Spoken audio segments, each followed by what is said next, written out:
Chapter 1. A Summons to Shadows. The spring rains had not yet lifted when Julien du Calmont crossed the sodden fields of Quesnel, the wind whipping his forest-green cloak against his battered armor. Thunder growled low above the sprawling Bretonian countryside, a promise of more storms to come. Beaufort, his loyal destrier, snorted uneasily, hooves squelching through the mud as they approached the crumbling manor that served as the seat of Baron Armee de Souvigny, or what remained of him. The Baron's herald, a boy scarcely old enough to wield a dagger, met Julien at the broken gates with a torch that sputtered in the chill wind. Wordlessly, the boy gestured toward the manor house, where the walls sagged under the weight of time and neglect. Mists clung to the ground like grasping fingers, and the once proud banners of House Souvigny hung in tatters, their sigils stained with mildew and rain. Inside, the air was thick with the stench of damp stone, rotting wood, and sickness. The hearths had long since gone cold. Rats scurried along the corners, bold and fat from their dominion. Julien stepped lightly, his mail creaking, his hand never straying far from the worn hilt of the sword of Calmont. He was no stranger to death, nor to the unseen things that moved in places abandoned by hope. In a chamber once meant for courtly dances, he found Baron Armand. The nobleman lay shriveled and sunken in a massive canopied bed, his body little more than skin stretched thin over brittle bones. His breath rattled in his chest, a sound like dead leaves scraping across stone. One rheumy eye opened as Julien approached, recognition struggling to ignite behind it. "You have come," the Baron croaked, his voice a ragged whisper, torn from a throat long since forsaken by vigor. Julien knelt without hesitation, removing his steel helm and bowing his head. His hazel eyes, weary but still burning with a knight's stubborn pride, met the dying man's gaze. "I am Jules de Calmont, questing Knight of Bretonia," he said solemnly. "You summoned me, my lord?" Baron Armand's withered hand trembled as he gestured weakly to a heavy chest at the foot of his bed. The steward, ancient and thin as a ghost, shuffled forward, unlocked it, and produced a battered scroll sealed with the sigil of House Souvigny, a silver boar pierced by 3 black arrows. With shaking fingers, Armand motioned for Julien to take it. His lips parted, and a wet, rattling cough spilled blood onto the soiled linens. "You must go to Chatau Dei," he gasped. "Cleanse the darkness." Julien broke the seal, unrolling the scroll with cautious reverence. What he read set his jaw tight. Chatau Dei, once a shining jewel of Bretonian honor, had fallen centuries ago to corruption. The text spoke of hauntings, blood sacrifices, and worse, a blight festering unseen in the green heart of Quesnels. "You believe the evil still lingers?" Julien asked, though he knew the answer. The land itself whispered it, in the dying crops, the sickened beasts, the hollow-eyed villagers who crossed themselves at his passing. Baron Armand nodded weakly. A terrible rasping sound escaped his throat. Laughter or sobbing, Julien could not tell. His one good eye gleamed with fevered desperation. "I have no heirs," the Baron rasped. "No hope left. Only you, Knight of the Quest. Only you." He seized Julien's wrist with surprising strength, his fingernails black and cracked, his skin clammy as death itself. "Swear to me," he hissed. "Swear, on your honor, on the lady herself, you will ride to Chatau Dei and burn out the rot." Julien hesitated only a moment. The memory of his father's voice, stern and clear, filled his mind. A true knight does not turn from darkness. He rides into it, bearing light. "I swear it," Julien said, voice like tempered steel. "By my sword, my shield, and my blood, I shall cleanse the ruin and bring honor to your name." The Baron's body sagged back against the pillows. His lips twitched into something like a smile, and then, with a final rattling breath, he fell still. His milky eyes stared sightlessly at the cracked ceiling, and the light guttered from them like a candle snuffed. Julien remained kneeling for a long moment, the storm outside clawing against the shuttered windows. In the stillness, he made the sign of the lady across his chest, murmuring a prayer for the Baron's soul.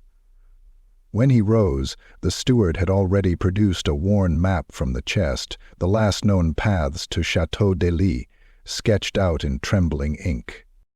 There would be no grand armies, no banners unfurled to meet this evil. Only Julien, his sword, his faith, and whatever will the lady had for him beyond those cursed walls. He secured the map, tightened the strap of his shield, and strode from the manor, as thunder cracked like the wrath of gods overhead. In the courtyard, Beaufort pawed the ground, sensing his master's grim determination. Julien mounted with practiced ease, the warhorse's breath steaming in the cold air. Without looking back, Julien spurred Beaufort toward the horizon, the broken towers of Chatau Dei rising like jagged teeth against the blackening sky. The quest was begun, and in the haunted heart of Quesnel's, something ancient and hungry stirred, awakened by the scent of mortal blood. Chapter 2. Veterans and Vagabonds. The campfire cracked and spat embers into the black, wind-tossed night, a weak defiance against the vast and gnawing dark that stretched over the Bretonian wilds. Julien du Calmont dismounted from Beaufort with a grunt, the weight of chain and plate pulling at weary muscles. His arrival turned more than a few heads, and he caught the flicker of suspicion and calculation in the glint of many eyes. They were a hard-looking lot, these so-called adventurers. A grizzled sellsword with a crooked nose and a jagged scar bisecting his cheek lounged nearest the fire, cleaning blood from a notched longsword with methodical indifference. His armor was mismatched and rusted, the mark of a man who had lived longer than he should have by embracing brutality over honor. Beside him, a squat, barrel-chested man in greasy leather armor turned a spitted hair over the flames. His hands were thick and calloused, the nails black with dirt. The stink of old sweat and unwashed skin clung to him like a second cloak. Further back, sharpening a slim dagger with almost loving care, sat a woman in a tattered green cloak. Her pale hair was cropped short for practicality, and a dozen knives and pouches weighed down her belt. Her gray eyes measured Julien with the clinical disinterest of a butcher sizing up a lamb. Apart from them, perched like a gaunt crow atop a fallen log, a hedge wizard muttered to himself. His robes were little more than rags stitched together, and his skeletal fingers twitched in the air, drawing runes that flared briefly with sickly green light before vanishing.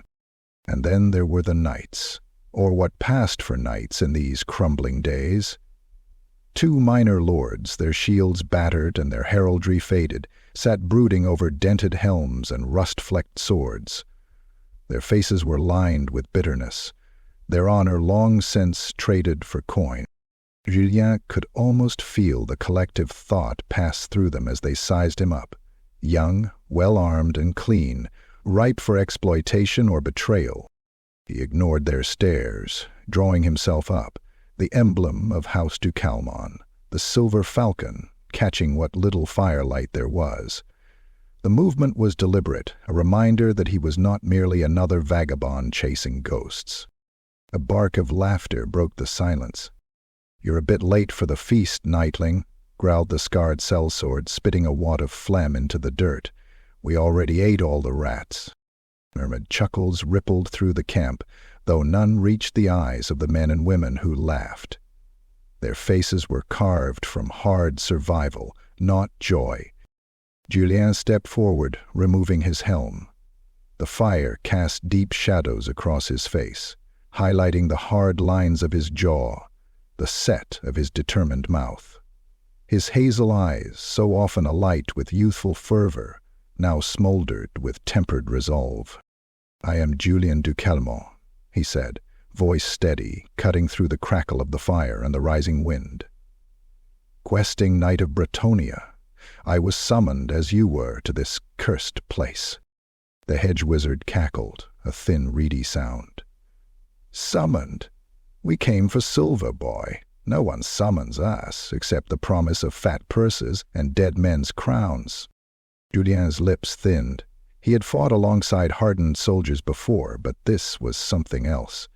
These were carrion birds, drawn by the stink of decay, not the call of duty.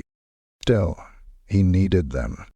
The scarred sellsword rose to his feet with a slow, deliberate motion, sheathing his sword with a snick that sounded altogether too final. "Name's Garin," he said. "Captain, when there's something worth captaining. These here," he gestured with a thumb at the others, "are whoever's left standing after the last job." Garin's smile was a ragged thing, full of broken teeth. "You think your pretty armor and fine horse are going to scare whatever's squatting in that ruin? You're dafter than you look. But you swing that sword half as well as your posture, you might just live to see it." Julien gave a curt nod. Words were nothing here. Only deeds would buy respect. A rasping sound drew his attention. The hedge wizard was scratching something into the dirt with a bone-white finger, a crude symbol, sharp and wrong to the eye. Julien recognized the sigil from his studies, an old ward against undead, clumsy but functional. "Smart to bring a wizard," Julien said carefully. Durant snorted. "Edrin ain't much for fireballs and pretty lights, but he knows things that crawl in the dark."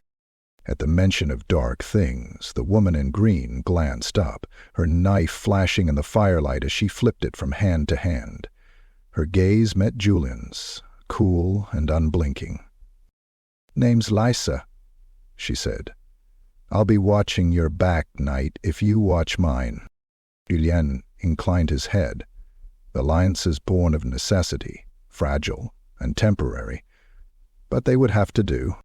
A sudden scream tore through the night, high and ragged.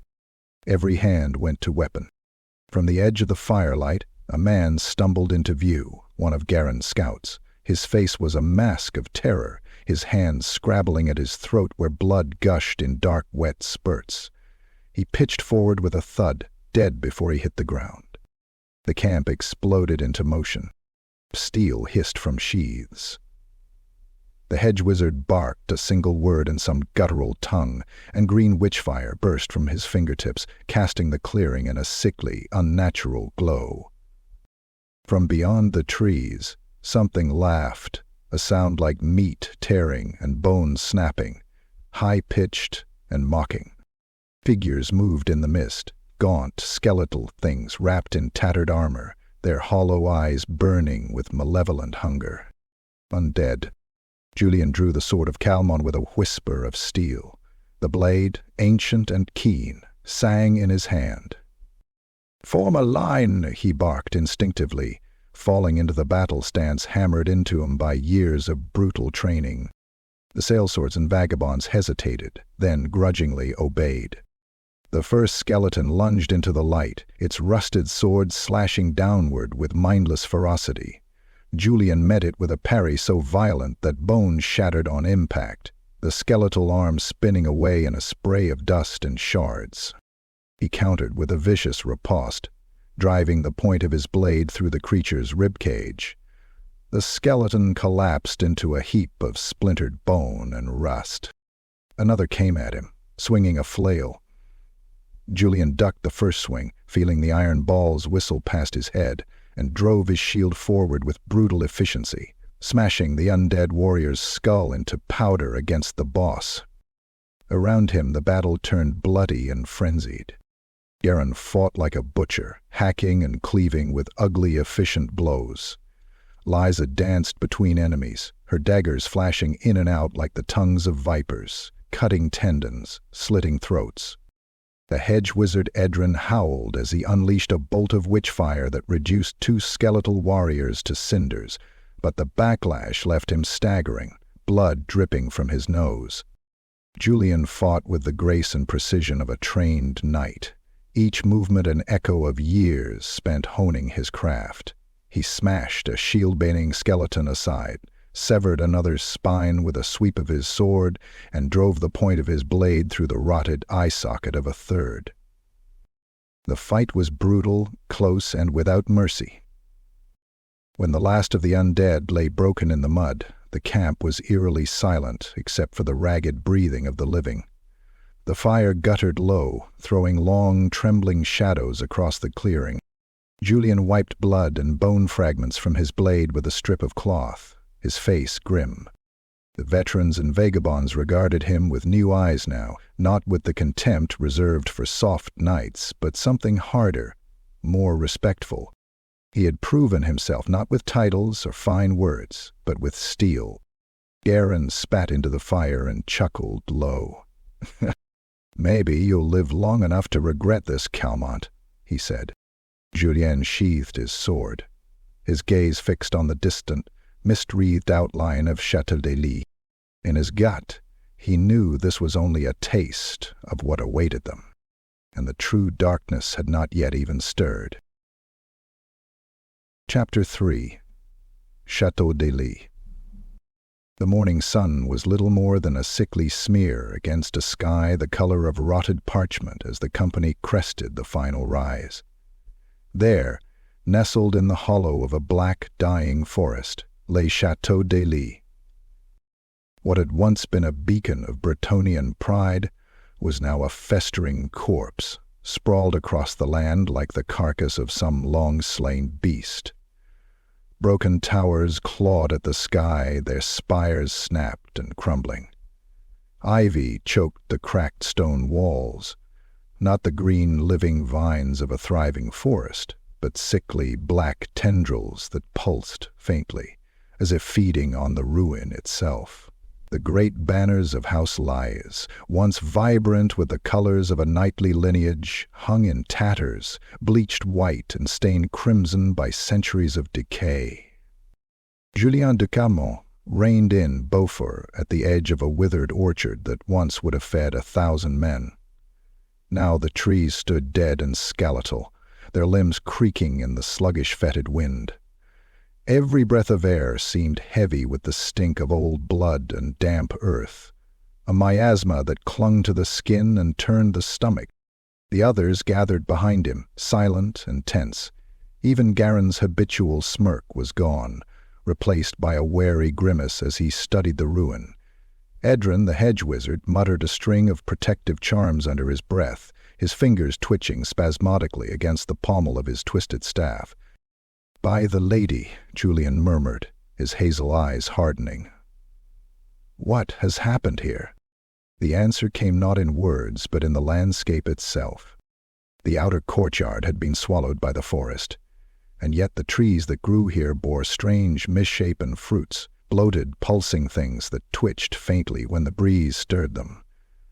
The cobblestones beneath were cracked and heaved up by roots slick with oozing black sap. The great gates, once masterpieces of oak and iron, now sagged drunkenly on rusted hinges, their surfaces pitted with deep gouges as if something had clawed its way through from within. They approached cautiously, weapons drawn. Julien led them through the breach, every step measured, his senses stretched taut. Beneath the surface stink of rot and mildew, he caught another scent, something fouler, older, the iron bite of blood long since spilled and left to sour. Inside the outer walls, the scene grew worse. Moss and fungus carpeted the stones, oozing thick, tarry sludge. Rats, the size of small dogs, scurried between the shadows, their red eyes gleaming with unnatural intelligence. Here and there lay the remains of ancient defenders, skeletal figures still clad in rusted mail, their empty sockets staring up at the leaden sky. Some had fallen with swords in hand. Others appeared to have torn at their own throats, their bony fingers still embedded in ruined flesh. She. They didn't die fighting, Lysa muttered from beside Julien, her knives flickering nervously from hand to hand. They died, running. The hedge wizard nodded grimly, his breath misting before him despite the stifling humidity. No ordinary death. This is vampiric corruption. Julien crouched by one of the corpses, studying the shattered remnants of its armor. He traced his gauntleted fingers along the gouges in the breastplate, deep, ragged tears, far too wide to have been made by human hands. Something had hunted them. He rose, scanning the empty courtyard. No birds sang, no insects chirred. Even the ever-present wind seemed to falter, smothered by the oppressive weight of ancient, festering evil. At the far end of the courtyard loomed the inner keep, its gatehouse gaping open like a sundered jaw. Darkness pooled within, thick and impenetrable, as if even light itself dared not enter. Julien motioned to the others, and they moved forward in a loose formation, their boots squelching through the muck. Every sound, the creak of armor, the soft rasp of a drawn blade, the scuff of leather on stone, seemed magnified tenfold in the deathly silence. Halfway to the gate, they found the first true horror. Pinned to the crumbling wall by a rusted spear was a man, or what remained of one.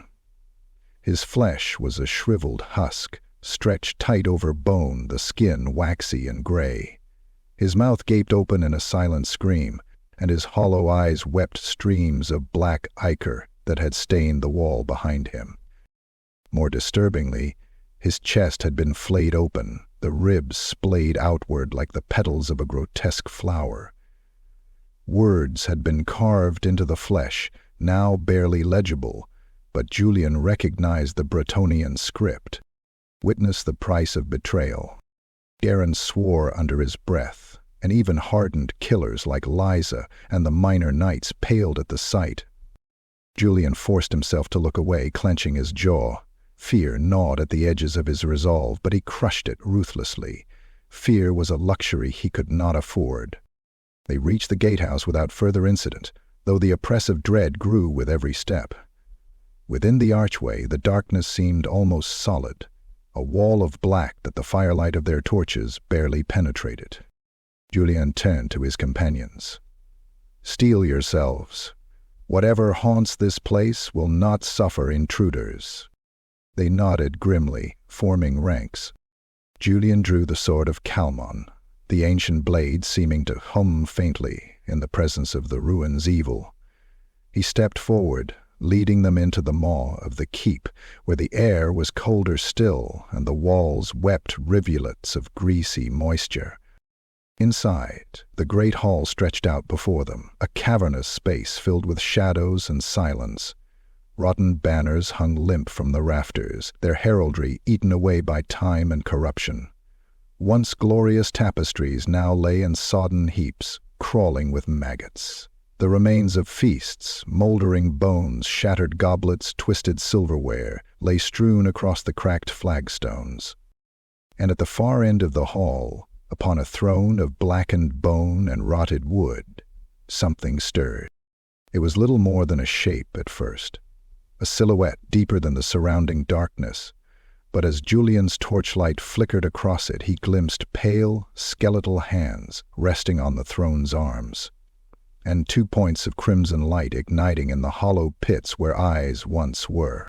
The figure leaned forward, a groaning creak echoing through the ruined hall. A voice rasped out, dry and brittle as parchment. "You have come to die, little knight." The torches guttered and died. The darkness swallowed them whole. Chapter 4. Fangs in the Fog. The torches sputtered and died, and the heavy blackness fell upon them like a shroud. The world narrowed to the sound of breathing, frantic, shallow, and the soft shuffle of armored boots against ancient stone. Julien de Calmont stood at the front of the company, his sword gripped tightly, the steel trembling not from fear, but from the tremors coursing through the very ground. He could feel it now, a cold that was not of weather, but of the grave itself. The stink of rot and old blood thickened in his nostrils until it was all he could taste, coating his tongue like rancid meat. And then the mists came, first as a creeping fog, slithering across the floor in spectral tendrils. It thickened unnaturally, swallowing the grand hall until even the walls disappeared.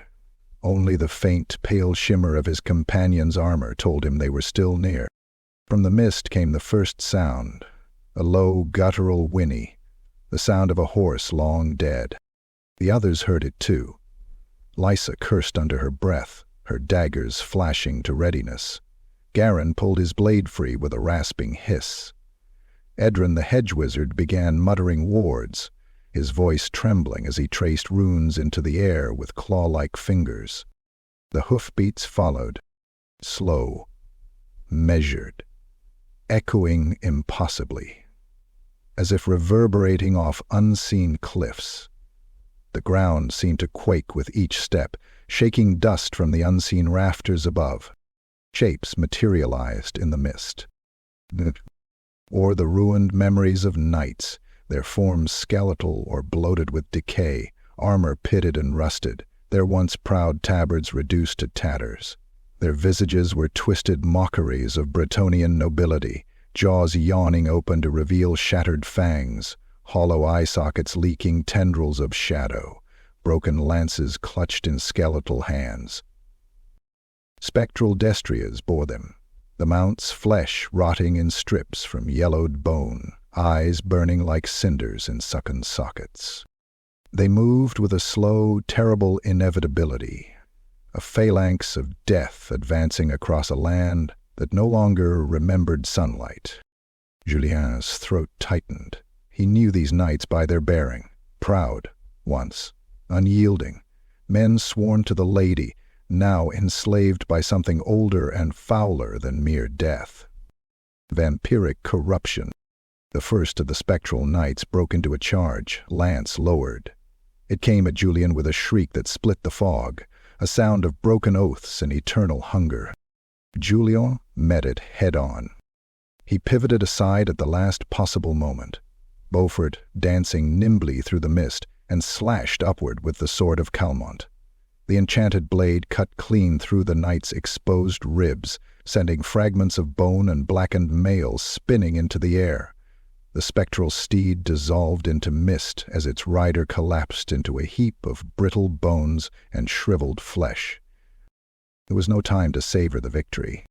More came, 3, 5, a dozen, lances gleaming like serpents' teeth in the half-light, shields emblazoned with faded heraldry from ages long dead. Garin bellowed a curse and met one of them with a brutal overhead swing, smashing its head clean from its shoulders in a spray of withered gore. Lysa darted between two knights, her blades flashing wickedly, severing tendons and hamstrings, sending one crumpling to the ground where she finished it with a savage thrust through the eye socket. Julien fought with a cold fury, his sword singing through the mist. He parried a lance thrust, feeling the jarring shock up his arm, and riposted with a vicious cut across the throat of his assailant. Another lunged for him, the rusted point of its spear narrowly missing his exposed flank. He stepped inside its guard and drove his sword two-handed through the thing's chest, feeling it crunch and give way. But the spectral knights did not die as men died. Where wounds should have felled them, they staggered upright again, leaking black mist instead of blood. Severed limbs twitched and scrabbled along the ground, blindly seeking flesh. Shattered helms revealed snarling, broken skulls that refused to cease their hateful struggle. Julien began to feel it, the slow, inevitable drag of despair. His arms grew heavy. His strikes, so sure in the beginning, began to falter. For every knight they felled, 2 more seemed to emerge from the mist, their hollow eyes filled with that endless, gnawing hunger. The fog itself seemed alive, clinging to him, sapping his strength. Whispers clawed at his mind, soft, mocking voices promising failure, disgrace, death. You will fall as your father fell. Your faith is a lie. The lady does not hear you. This is your grave, little knight. Julien gritted his teeth, the taste of blood rising in his mouth. He slammed his shield into the face of a skeletal knight, feeling the crunch of bone against iron, and hacked downward in a savage arc that split the creature from crown to breastbone. No, he snarled aloud, forcing the words through clenched teeth. Not yet. A shriek pierced the air, not from the spectral knights, but from one of the lesser mercenaries. Julien glimpsed the poor soul being torn from his saddle by a trio of knights, their gauntleted hands clawing at his flesh, ripping him apart like wild dogs. Blood splashed across the stones, steaming in the cold air. Julien forced himself to look away, steeling his heart. He could not save them all. He had sworn an oath to the lady, to the people of Bretonnia. His survival was not for himself, it was for them. He fought on, each blow driven by grim necessity. Beside him, Garin roared, blood streaming from a cut across his brow. Lysa moved like a wraith, her blades black with ichor. Even Edrin, pale and shaking, unleashed searing bolts of greenish fire that blasted apart the charging dead. The tide began to turn. Little by little, the spectral knights faltered. Their ranks thinned, their assaults grew desperate. Julien seized the moment. He raised the sword of Calmont high, its blade catching what little light the fog allowed, and shouted a prayer to the lady, his voice raw and ragged, but filled with unyielding conviction. For Bretonnia, for the lady, he charged, driving deep into the heart of the undead horde. His sword rose and fell, cutting a path through the wailing dead, a whirlwind of flashing steel and grim purpose. The surviving knights, what few remained of them, rallied to him, Garin at his side, Lysa striking from the shadows, Edrin lending what magic he could muster. Together, they broke the spectral line. The last of the undead knights crumbled beneath their assault, their forms dissolving into tattered rags and whirling ash, carried away by the dying winds. The mists began to recede, dragging the stench of death with them. When the silence fell once more, it was broken only by the harsh, gasping breaths of the living and the distant, sorrowful creak of the ruined chateau. Julien knelt in the blood-slick stones, planting the sword of Calmont in the ground before him. His muscles trembled with exhaustion. His heart hammered against his ribs. The whispers were gone, for now, but he knew they would return. This was not a victory, it was a reprieve. Worse things yet awaited them within the heart of Chatau Dei, and the ancient evil that ruled this place had only just begun to stir.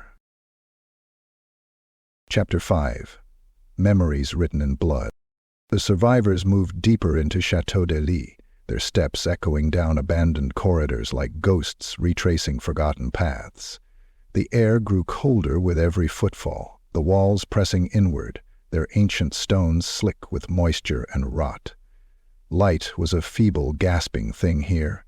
Even the strongest torches burned with a sickly, greenish hue, their flames guttering as if suffocated by the centuries of sorrow that clung to this place. Julien led the way, sword of Calmont drawn, its keen blade whispering through the fetid air. He felt it hum faintly in his grip, a warning or a lament, he could not tell. They passed beneath crumbling archways, through ruined feasting halls where shattered goblets and bones littered the floors like grim relics. The once majestic tapestries lining the walls had rotted into filmy shrouds, sagging and dripping like the skin of long-dead beasts. At last they came to a heavy oaken door, banded in blackened iron, half-rotted in its frame. Lysa moved to the fore, testing the latch with careful, deft fingers. The door creaked open under her touch, revealing a long, spiraling staircase descending into darkness so thick it seemed to devour the light. Julien hesitated only a moment before plunging downward, the others following close behind. The staircase twisted like the gut of some monstrous beast, narrowing until they were forced to move single file. The walls here were closer, the air dense and heavy with the stink of mold and something fouler, the coppery tang of ancient blood. At the bottom, the stairs opened into a vast vaulted chamber. The ceiling rose high into unseen gloom, supported by twisted columns carved in the shapes of knights kneeling in agony, their faces frozen in eternal screams. Chains hung from the arches, some bearing skeletal remains still shackled by wrists and ankles, their bodies gnawed by centuries of decay. But it was the walls that seized Julien's attention. Murals stretched from floor to ceiling, faded but still chillingly vivid. He approached, the torchlight playing across the cracked and bleeding paint. The first depicted a proud and noble scene. Prince Valyris von Karstein, resplendent in gilded armor, standing atop a marble dais as adoring crowds prostrated themselves at his feet. His features were striking, strong jaw, hawk-like nose, piercing eyes, the very image of Bretonnian virtue. Yet even here, a subtle wrongness clung to the scene. The colors were too bright, the smiles of the commoners too wide, their eyes too hollow. Julien moved to the next mural. It showed Valyris at a great banquet, the tables laden with golden platters and heaping feasts. But among the guests sat gaunt figures in crimson cloaks, their faces hidden in shadows. Their presence, even in faded paint, exuded malice. In the third mural, the corruption was undeniable. Valyris stood before a black altar, his hands raised high, blood streaming down his forearms. Behind him, the crimson-cloaked figures bared fangs like daggers. A massive winged shadow loomed above them all, its eyes twin pits of red fire. The chalice in Valyris's hands overflowed, not with wine, but with blood, dark and clotted. Julien's stomach churned as he studied the scene. The transformation was plain. Here was no longer a prince of men, but the birth of a monster. He traced the progression through the murals. Valyris leading armies across Bretonnia, victorious but ever more monstrous. His flesh grew pale and taut, his mouth twisted in a permanent rictus grin, his once gleaming armor blackened and fused to his body like a second skin. His knights, too, changed. Once noble warriors, now hollow-eyed revenants clad in shattered mail. The final mural stretched across the farthest wall, a masterpiece of horror. Chatau Dei, wreathed in storms of blood, its gates thrown wide to a sea of clawing hands. Valyris stood atop the battlements, arms outstretched as crimson rain poured from the heavens, staining the land below. His court knelt before him, skeletal, wretched things, offering him the severed heads of the innocent. And at his feet, a broken grail. Julien felt the blood drain from his face. The grail, sacred vessel of the ladies chosen, shattered and discarded like worthless pottery. Beneath the mural, etched into the stone in a trembling, almost childlike hand, were words in ancient Bretonnian. In darkness he found eternity. In betrayal he found power. In blood he found his throne. Julien turned away, bile rising in his throat, his gauntlets clenched into fists, the leather creaking under the strain. Garin stood nearby, his scarred face grim. Lysa hovered at the edge of the light, daggers drawn, her expression unreadable. "Not just corruption," Julien said, voice low and tight. "Sacrilege." Edrin moved to a crumbling lectern at the center of the room. The wizard brushed away the dust, revealing a half-rotted tome bound in what appeared to be human skin. With a hissed incantation, he opened it. The pages within were brittle but legible. A record of the dark covenant struck by Valyris with the blood priests of the Lamian court. Rituals of transformation, blasphemous rites to subvert the lady's blessings. Lists of sacred artifacts stolen from Bretonnia's shrines, perverted for profane purposes. Julien scanned the names, each one a dagger to his heart. The Chalice of Mourning, defiled and lost. Ister, the banner of the first vows, torn and stained with the blood of oath-breakers. The shield of the ever-faithful, shattered upon a black altar. These relics had once inspired generations of knights. Now they served the darkness festering in Chatau Dei. Julien closed the tome with a grimace, dust and the stink of rot puffing into the air. He turned back to the murals, burning them into his memory. This was no mere haunted ruin. It was a monument to Bretonia's failure, a shrine to betrayal and damnation. And somewhere within these walls, Prince Valyris still waited, his undead court festering in the shadows, thirsting for the blood of the living. Julien tightened his grip on the sword of Calmont, feeling the ancient steel respond with a low hum. He would not falter. Not here. Not while the memory of the lady's true knights still demanded vengeance. Chapter 6. The Awakening of Valyris. The chamber trembled. Dust cascaded from the vaulted ceiling above, trailing like ghostly veils through the cold, stagnant air. Julien froze where he stood, his hand tightening instinctively on the hilt of the sword of Calmont. The murals along the walls seemed to ripple and writhe in the torchlight, the painted figures contorting in silent agony. A deep, thrumming vibration pulsed through the floor, as though the chateau itself had drawn a great shuddering breath after centuries of slumber. The others felt it too. Garen's scarred face twisted into a grimace, and even Edrin the hedge wizard recoiled, the blood draining from his already pallid features. The stolen relics, the broken history, the profaned murals, all of it had been but prelude. Now they had trespassed too deeply, and the sleeping lord of Chatau Dei stirred. From somewhere beyond the blackened halls came a sound, a deep, resonant tolling, like a funeral bell struck underwater. Each note rolled through the stone, each vibration setting teeth on edge and stirring bile in the gut. Julien motioned the others into a defensive circle, but it was already too late. The mist returned, seeping from cracks in the stone, rising from the very earth, thick and viscous like blood from a festering wound. It coiled around their feet, reaching up with groping fingers, and with it came the stench, ancient blood, moldering flesh, and the iron bite of old, festering death. A low, inhuman growl rumbled through the gloom. Then, without warning, the walls of the chamber split along hairline fractures. Cracks raced across the murals like lightning, and from those wounds, black ichor seeped and boiled. The corpses shackled to the columns, forgotten sentinels of despair, twitched. Their desiccated mouths opened in silent screams.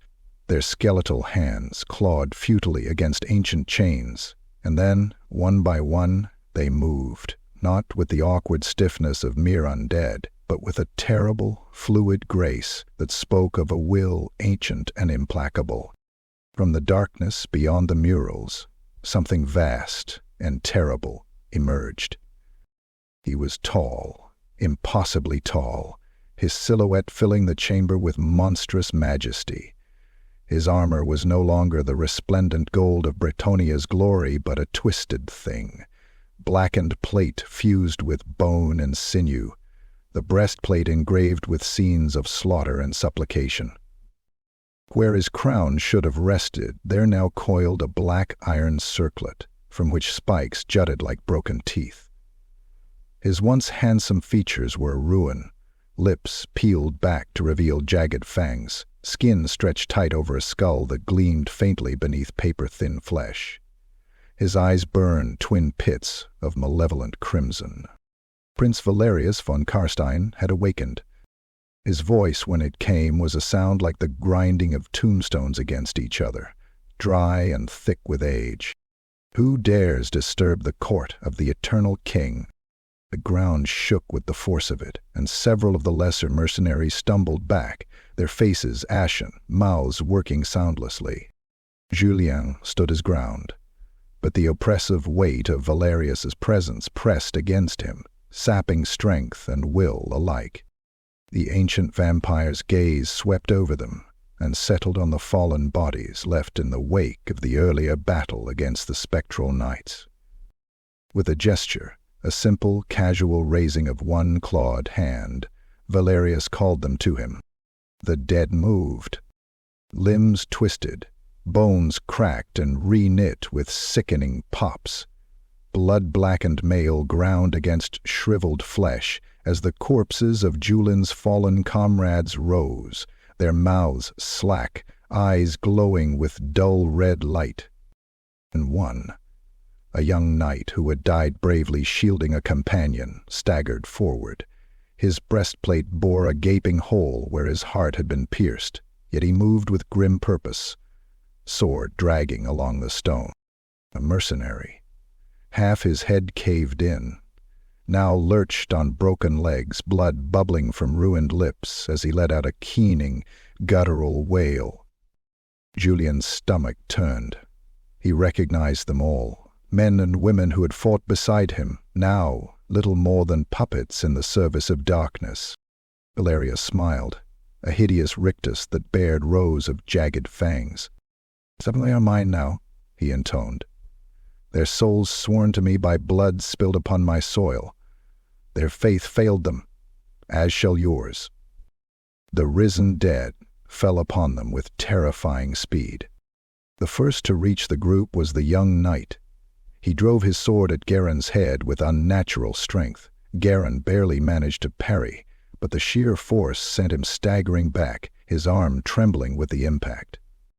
Julien moved without thought, stepping into the path of another fallen mercenary, whose axe arced toward Edrin's exposed side. The sword of Calmont flashed once, severing the thing's arm at the elbow in a spray of black ichor. The undead creature shrieked, not in pain but in rage, and lunged again, heedless of its mutilation. Lysa darted behind another, her daggers flashing in tight surgical strikes. She opened the hamstrings of the reanimated corpse, sending it crashing to the ground, but it clawed at her ankles with grasping, broken fingers, dragging itself onward with mindless tenacity. The fighting was brutal, frantic. The undead were relentless, shrugging off wounds that would have felled any living foe. Blades hacked through rotten muscle, severed arms and heads, but still they crawled and clawed, driven by Valyris's will. Julien fought like a man possessed. Every blow was delivered with surgical precision, every movement honed by years of training and countless battles. But exhaustion gnawed at the edges of his strength. His arms grew heavy, his breaths ragged. A reanimated mercenary, once a laughing, boastful man, seized Julien's shield, wrenching it downward with unnatural force. Julien twisted free, driving his sword upward through the creature's jaw, impaling it to the hilt. He wrenched the blade free with a sickening squelch, black ichor splattering his armor. Still more pressed in. From the dais, Valyris watched with cold amusement, his skeletal fingers tapping idly against the arm of his throne. "You bleed, little knight," he said, voice dripping with mockery. "You tire. Your gods are silent. Only I endure. Only I offer eternity." Julien met the vampire's gaze across the chaos, and for a heartbeat, doubt stabbed into him like a blade. Could he win? Was there even a path to victory against something so ancient, so steeped in betrayal and death? But then he remembered. The murals, the shattered relics, the broken grail, and the silent, demanding faces of every fallen knight who had come before him, their honor crying out for vengeance. He set his teeth, raised the sword of Calmont anew, and plunged once more into the fray. Valyris threw back his head and laughed, a terrible, hollow sound that shook the ruin to its foundations.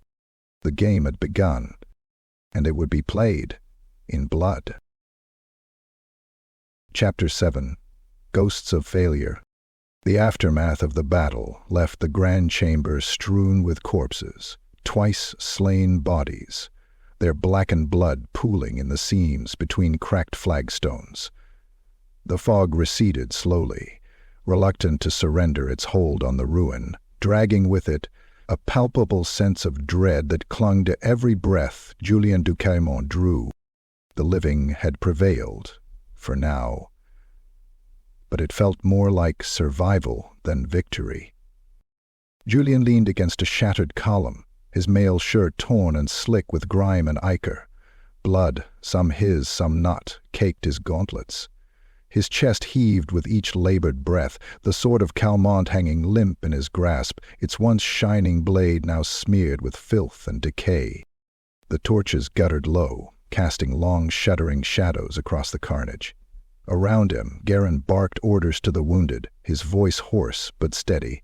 Lysa stalked among the fallen, driving her daggers into any twitching corpses with cold efficiency. Edrin sat slumped against a wall, muttering fevered incantations between racking coughs. But Julien saw none of it.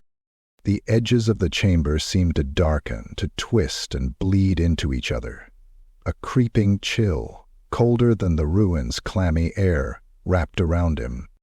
And then he heard it, a whisper, soft and insidious, curling through the cracks of his mind like smoke through broken glass. You failed them. The words slithered down his spine, paralyzing him where he stood. The mist coalesced before him, forming shapes. Faces, blurred and shifting but achingly familiar. First came Sir Benoit, the first companion of his questing years, a proud knight, felled by a beastman's axe in the cursed woods of Ardennes. His armor was battered, his once proud banner trailing in tatters, his eyes hollow and accusing, fixed on Julien. "You left me to die," Benoit rasped, blood pouring from a gash that split his brow. Julien staggered back, heart hammering in his chest. Another form materialized, Dame Isabelle, her delicate features marred by the ragged tear across her throat. She had fallen during the defense of a village Julien had sworn to protect, her lifeblood soaking the muddy earth while he had been too slow to reach her. Too slow. There was something "We believed in you," she hissed, her voice a broken thing. "You let us rot."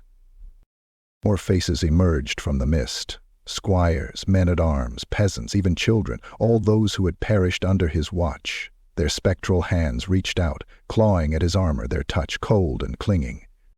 Julien tried to move, but his legs refused to obey. His vision swam, and he dropped to one knee, the sword of Calmont clanging uselessly against the stone. "You are no knight," they whispered in a chorus of the damned. "You are a grave digger, a herald of ruin. The lady has turned her face from you." The words cut deeper than any blade. He saw himself through their eyes, not as a beacon of hope, but as a hollow man, armored in failure, wielding a sword dulled by the blood of those he could not save. His dreams of finding the Grail, of becoming a true knight of the Lady, seemed distant now, childish fantasies drowned in a tide of broken oaths and empty promises. Tears blurred his vision, hot and bitter. He bowed his head, shame coiling around his heart like a serpent. Had he ever truly been worthy? A soft, wet sound broke the air, footsteps through gold. Julien looked up through his blurred gaze. Prince Valyris stood at the far end of the chamber, an obscene parody of knighthood, his blackened armor weeping blood from 100 hairline cracks. His eyes, pits of ancient hunger, glowed with mocking triumph. "You and I are the same, Julien du Calmont," the vampire prince said, voice of venomous caress. "You too are a collector of corpses. You too are abandoned by your gods. Why fight, why bleed when you could rule?" Valyris extended one skeletal hand, beckoning. "Cast off the chains of failure. Embrace eternity." Julien's heart shuddered in his chest. Part of him, the exhausted, broken part, wanted nothing more than to surrender, to sink into the blackness and let the pain end. But somewhere deep within, past the layers of grief and doubt, a spark endured, a memory. Not of victory, nor of grandeur, but of his mother's voice, soft and steadfast, teaching him as a boy beneath the old oak trees of Calmont. A knight's duty is not to be perfect. It is to rise each time he falls, to stand when all others yield, to hope, even when hope has fled. Julien clenched his jaw. He forced himself upright, every joint screaming in protest. His gauntlets tightened around the sword of Calmont, and he planted his boots firmly upon the blood-soaked stone. He looked Valyris in the eye, and found, for the first time, that he was not afraid. "You are wrong," Julien said, his voice rough but growing stronger with each word. "I am not perfect. I have failed. I will fail again. But I fight not because I am unbroken. I fight because it is my duty." Valyris' expression twisted into a snarl, his hand falling to the hilt of a blade forged from shadow and hate. The mist swirled violently, howling in frustration as the ghosts faded, their condemning whispers dissolving into the wailing wind. Julien turned back to his companions. Garin, Lisa, Edrin, battered and bloodied, yet alive, rallied at his call. The sword of Calmont gleamed faintly in the sickly light, its edge singing with righteous defiance. The lady was silent still, but in the pounding of his heart, in the burning ache of his muscles, in the steadfast will that refused to yield, Julien found something even stronger than faith. Empus. He raised his sword high, and in that ruined hall of death and sorrow, Julien du Calmont prepared to defy the darkness once more. Chapter 8. Warning of the Huntsman. The rain had begun again, a steady hiss against the broken stones of Chatau Dei. The mist thickened once more, creeping through the ruin like a living thing, seeping into every crack and crevice, carrying with it the stench of grave earth and old blood. It muted the world, blurring the edges of reality, casting everything in shades of gray and rot. Julien de Calmont stood at the ruined threshold of what might once have been the chapel, now nothing more than a shattered shell of stone, the altar defiled, the stained glass windows reduced to shards glittering like jagged teeth on the ground. His armor was heavy with blood and filth, his sword darkened with ichor that no amount of wiping could cleanse. The others rested fitfully behind him, Garin nursing a broken arm wrapped hastily in bloodied cloth, Lisa sharpening her blades with mechanical precision, Edrin muttering incoherent spells to ward off the creeping sickness that hung in the air. Julien could not rest. There was a tremor in the earth, a vibration that spoke not to the ears but to the soul. He could feel it through his boots, a subtle, dreadful thrum that promised worse things yet to come. The sky overhead was a bruise, black and purple, broken only by the occasional flash of cold lightning far on the horizon. It was then that he heard the footfalls, soft, deliberate. Neither the clatter of iron nor the scuffle of rotted flesh.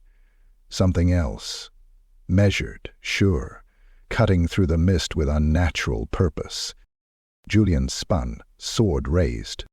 At the edge of the shattered courtyard, a figure emerged from the swirling fog.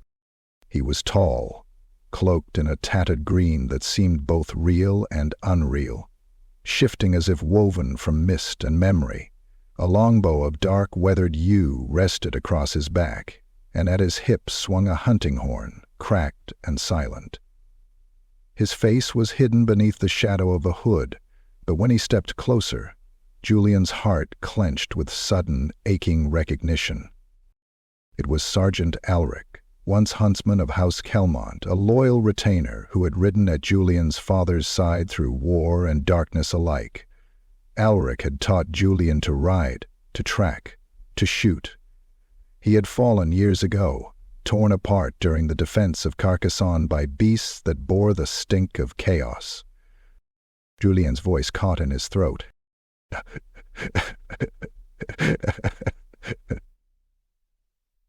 Alaric, he managed, barely a whisper.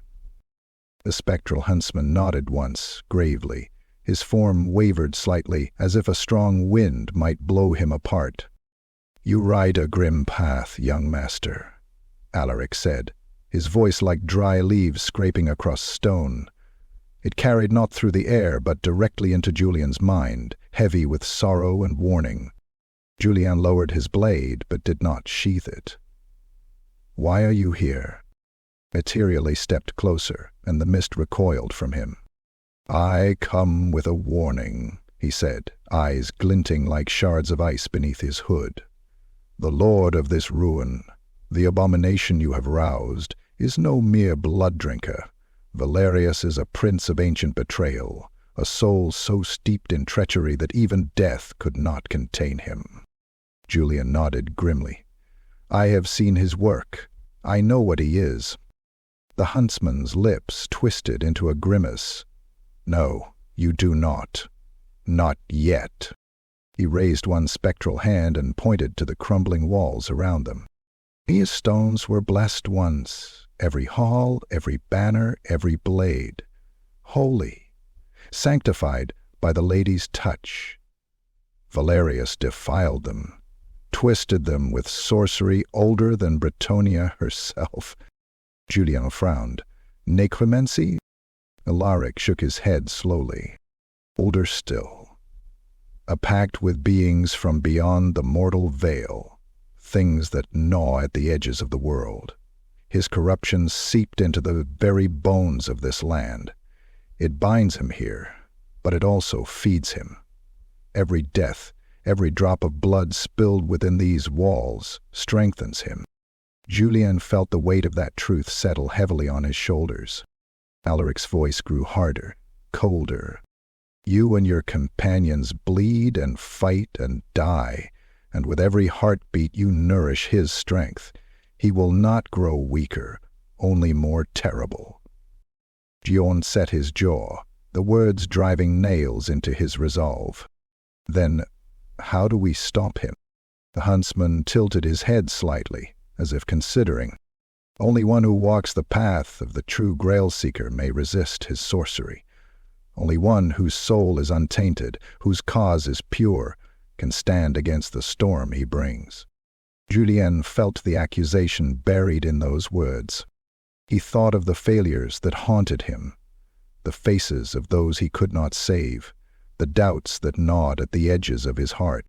He was not pure, he was not untainted. The lady had been silent since he first set foot in this ruin. Perhaps she had turned her face away from him at last. Alaric stepped forward until his ethereal hand hovered just inches from Julien's breastplate, right over his heart. "You doubt. You grieve. Good. It means you still feel.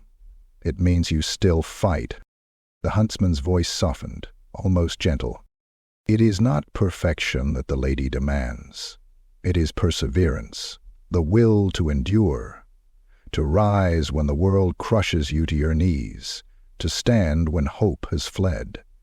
Only that strength can withstand what is coming." Julien closed his eyes briefly, drawing in a slow, steady breath. When he opened them again, he met Alaric's gaze without flinching. "I will not yield," he said simply. The huntsman smiled then, a brief, flickering thing, like a candle in a storm. "Perhaps there is hope yet." Alaric began to fade, his edges blurring, dissolving into the mist. "Seek the chapel of the lost vow," he whispered, as he vanished. "There lies your first trial." And then he was gone, leaving only the lingering chill of the grave and the faint scent of pine and old leather behind. Julien stood alone in the ruins, sword in hand, the weight of destiny pressing down upon him. But for the first time in many nights, he stood a little straighter, the fire in his chest burning a little brighter. He turned back to the others, his voice steady, his path clear. "We move at dawn," he said. There was still much to endure, and Julien de Calmont would endure it all. Chapter 9. Betrayal in the Dark. The blackened ruins of Chatau Dei never slept. The halls were a labyrinth of cracked stone and collapsed ceilings, where every shadow seemed a potential grave, and every whisper of wind sounded like a death rattle. The survivors had holed up in what remained of the old scriptorium, a vaulted chamber with thick walls, half collapsed but defensible, or so they hoped. The fire burned low in the center of the room, casting long, shuddering shadows along the pitted walls. The scent of damp parchment and mildew choked the air, and the occasional pop of the fire seemed unnaturally loud in the suffocating silence. Julien de Calmont sat apart from the others, his back against a shattered lectern, polishing the sword of Calmont with slow, deliberate strokes. His eyes were sharp, but there was a weight to his movements, a fatigue that seeped into the very marrow of his bones. Across the fire, Garin and Leysa hunched over a battered map of the chateau, their voices low, urgent. Edrin the hedge wizard sat muttering feverishly to himself, drawing protective sigils in the dust with a blackened fingertip. The surviving mercenaries, a ragged handful of men and women, kept mostly to themselves, whispering in tight knots, glancing too often at the darkened archways beyond the firelight. Julien noticed the shift immediately. There was a tension in the air, a wrongness coiling and thickening like the mist that perpetually clung to the ruin. It was not just fear, it was calculation, greed. He watched them out of the corner of his eye, a gaunt, hollow-eyed sellsword named Julien, a man with quick hands and quicker lies, a squat brute called Beric, his armor crusted with blood not all his own. Others, too, men whose loyalties were measured in coin, not honor. Julien's fingers tightened on the cloth he used to polish his blade. The betrayal, when it came, was almost casual in its cruelty. It began with a soft scrape of leather on stone. Leon turned his head in time to see Julien moving, too fast and too low. Before Julien could rise fully, the sellsword was upon Edrin, one hand clamping over the wizard's mouth, the other driving a thin, curved dagger into his ribs. Edrin stiffened, eyes wide with shock, his whispered incantation dying on his lips. Blood bubbled from his mouth as he sagged against Julien, who withdrew the dagger with a wet, sucking sound and let the wizard crumple to the ground like a broken puppet. Chaos erupted. Beric and two others sprang from the shadows, weapons already drawn, faces twisted and snarling masks of desperation. Garin shouted a warning, but it was too late. One of the traitors smashed a club into the side of his head, sending the veteran sprawling across the stones, blood spraying from his temple. Julien surged to his feet, the sword of Calmont flashing in the firelight. He met Beric's first charge with a brutal parry, the impact jarring up his arms. Without hesitation, Julien stepped inside the brute's guard and drove his sword through Beric's gut. The blade slid through meat and muscle with sickening ease. Beric gasped, staring down at the steel impaling him, and Julien wrenched the sword free with a savage twist that ripped a ragged gash across the traitor's belly. Beric collapsed, clutching futilely at his spilling entrails. Leysa was already moving, her knives a blur. She danced through the confusion, slicing tendons and arteries with surgical precision. One mercenary fell clutching his throat, blood jetting between his fingers. Another staggered back with a dagger buried in his eye, his death spasms kicking up showers of ash from the fire. But it was not enough. Julien had seized something from Edrin's limp body, a black iron scroll case, engraved with twisted symbols that hurt the eyes to look upon. Julien recognized it instantly from the records they had found, a relic of Valyris, containing forbidden rites of blood and binding. The traitor's true aim revealed itself in that moment, not survival, not escape, but profit. Sell Valyris secrets to the necromancers of Mousillon or the black arcs of Negroth, and earn rewards beyond mortal comprehension. Julien roared, charging through the melee. Julien turned, seeing him too late. The sword of Calmont bit deep into the traitor's shoulder, cleaving through collarbone and ribs, nearly severing his arm. Julien shrieked, dropping the scroll case, and fell to his knees. Julien kicked him aside with contempt, sending the dying man sprawling into the dust. The fire sputtered and flickered as the last of the traitors fell, their blood hissing in the flames. Silence crashed down like a hammer. Julien stood, chest heaving, surrounded by corpses. His sword dripped red, the blood running in rivulets down the fuller to pool at his feet. Garin groaned from where he lay, dazed but alive. Lysa knelt beside him, pressing a strip of cloth to the wound at his temple. Her eyes flicked to Julien, questioning. Grim. The price of the betrayal was steep. Edrin was dead, his lifeless eyes staring up at the ruined ceiling. 2 more of the loyal adventurers lay butchered, their throats slashed or their bodies riddled with stab wounds. Their strength, already stretched thin, had been gutted. Julien wiped his sword clean on the cloak of a dead traitor and sheathed it with a rasping finality. He bent, picking up the black iron scroll case. It throbbed in his hand, not with heat, but with a cold so intense it burned. Whispers clawed at the edges of his mind, promises of power, of salvation, of dominion. With a snarl, he flung it into the fire. The flames roared skyward, burning green and black as the dark artifact was consumed, releasing a shriek that echoed through the broken halls like the wail of a dying god. Julien turned to his companions, his face carved from iron. "We cannot afford another mistake," he said, his voice low and hard. "From this moment on, we trust no one outside this circle." Lysa and Garin nodded grimly, understanding. Beyond the shattered doors of the scriptorium, the mists thickened once more, and in the distance the chateau seemed to breathe, its ancient heart pounding in time with the thunder of the storm overhead.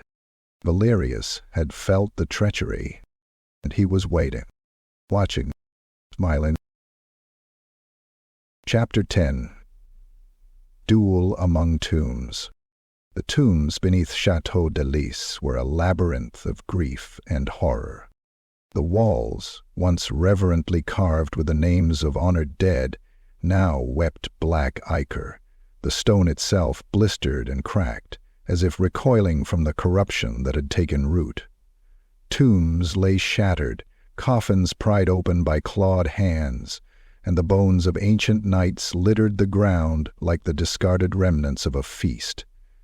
Every breath tasted of mold, decay, and something older, a predatory stillness that pressed into the lungs and weighed on the heart. Julien de Calmont moved at the fore of the dwindling company, torch held high, sword of Calmont naked and ready in his other hand. Garin and Lysa flanked him, grim-faced and bloodied, their steps cautious, their eyes sharp. Every footfall echoed unnaturally, as if the stone itself whispered their presence to whatever waited in the deeper darkness. They had descended into this ossuary by necessity, fleeing the renewed assault of Valyria's spectral knights above. Yet even as they moved, Julien knew it had been a mistake. The tombs were not a refuge. They were a trap. The moment they crossed the threshold, the stone doors slammed shut behind them with a boom that shook dust from the vaulted ceiling. A bitter, mocking laughter echoed through the gloom, a deep, hollow sound that set teeth on edge. The torchlight flickered, guttering low, and from the far end of the passage, something stirred. A figure stepped into the wavering light, a towering knight clad in ancient, corroded armor. His surcoat, once bearing the fleur-de-lis of Bretonnia, was now a ragged shroud, darkened by centuries of blood. The helm he wore was split down the center, exposing a face of death, a skull blackened with age, hollow sockets burning with a baleful crimson fire. In his right hand he bore a massive sword, its blade chipped and stained, its edges still wickedly sharp. The Revenant Knight Champion, a lord of death bound to Valyrius's will, a once proud paladin, now a mockery of everything Julien had sworn to uphold. The Revenant raised his blade and pointed it at Julien with slow, deliberate malice. No words were spoken. None were needed. Julien handed the torch to Lysa without looking away from the knight. "This is mine," he said simply. Garin started to protest, but Julien was already stepping forward, drawing a line between the living and the dead.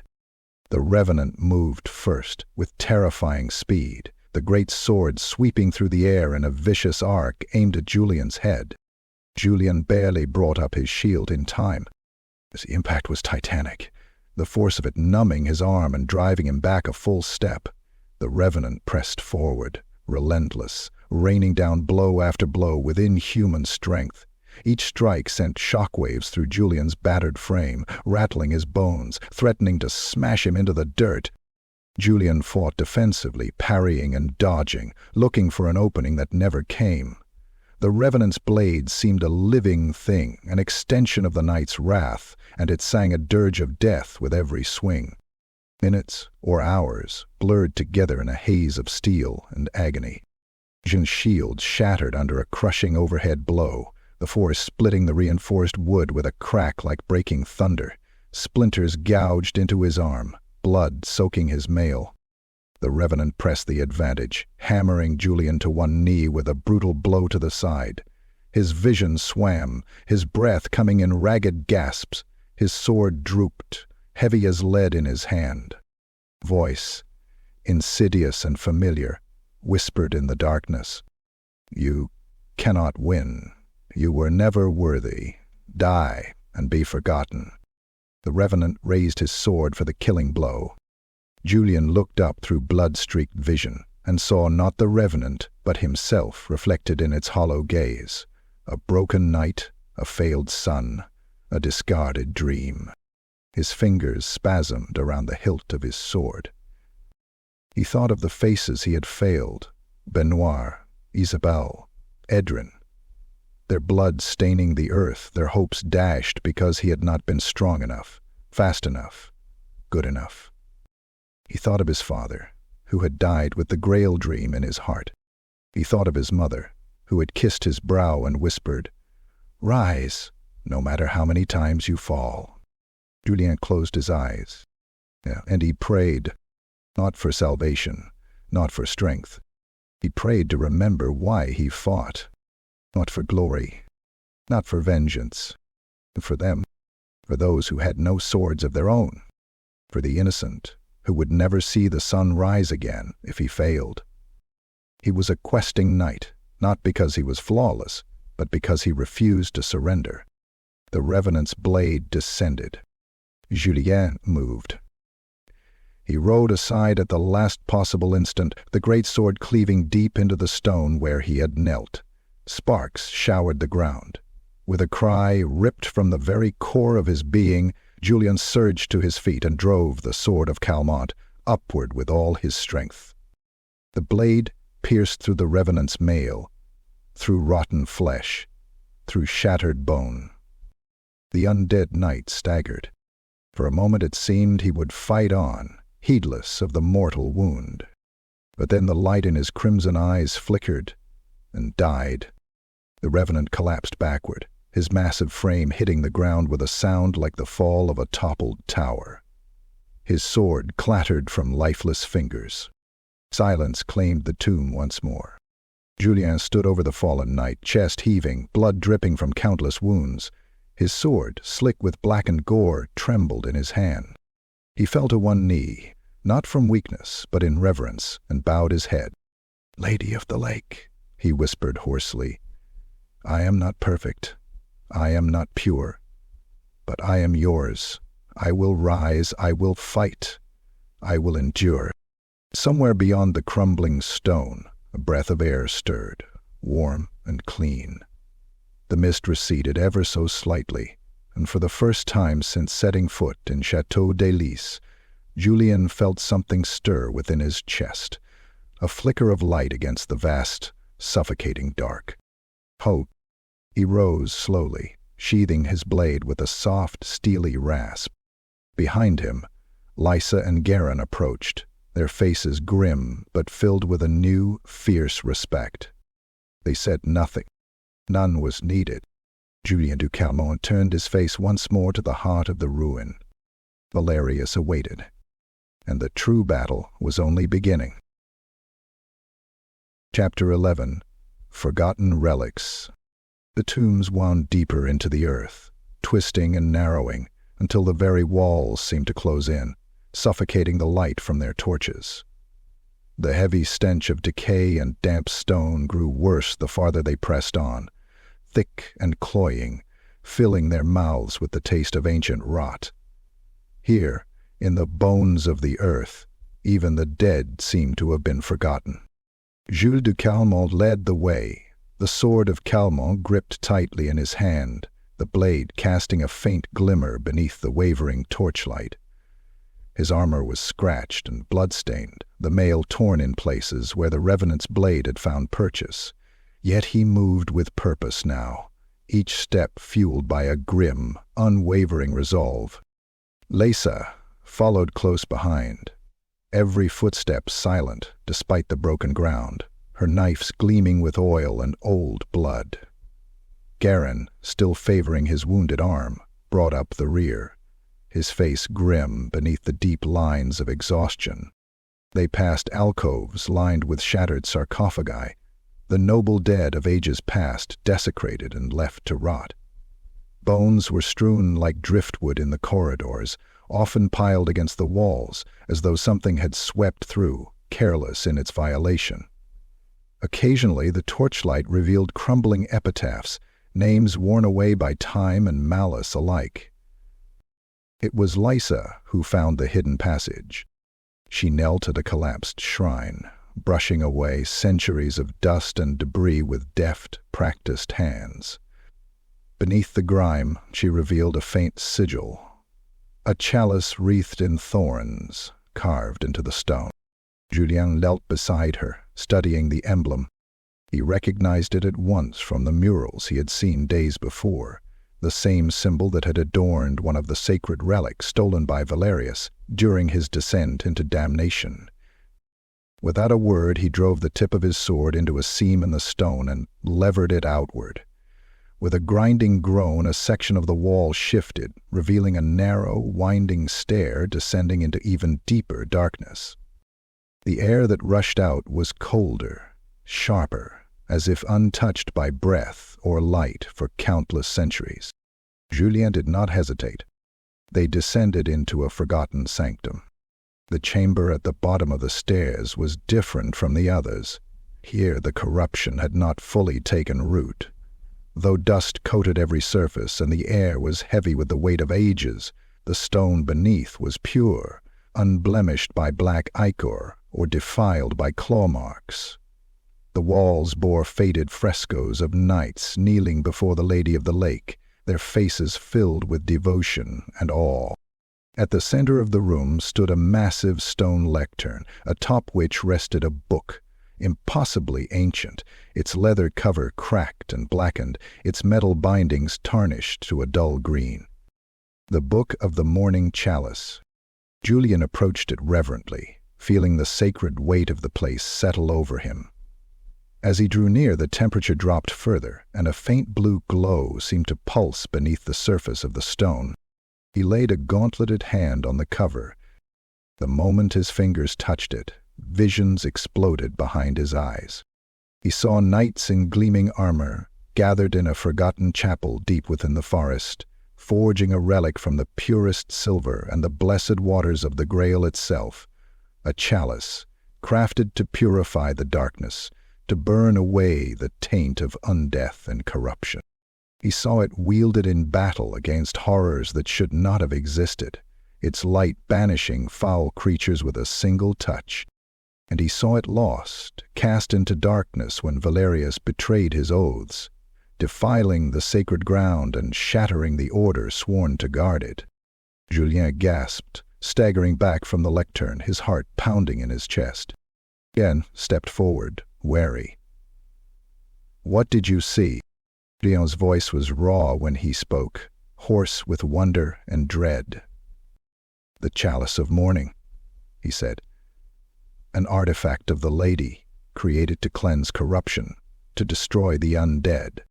He turned to the frescoes, following the pattern of the murals, the story they told.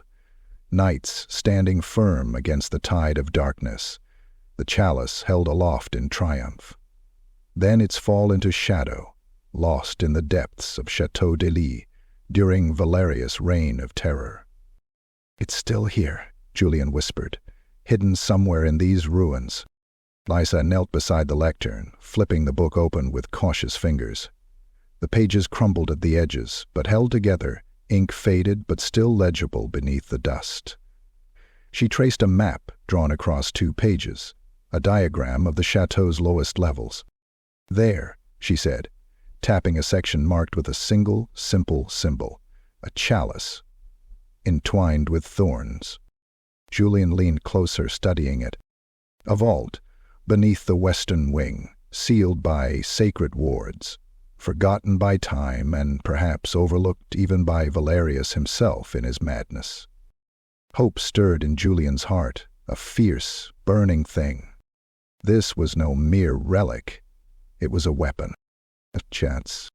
If they could recover the Chalice of Mourning, they could strike at the heart of the corruption that had turned Chatau Dei into a festering graveyard.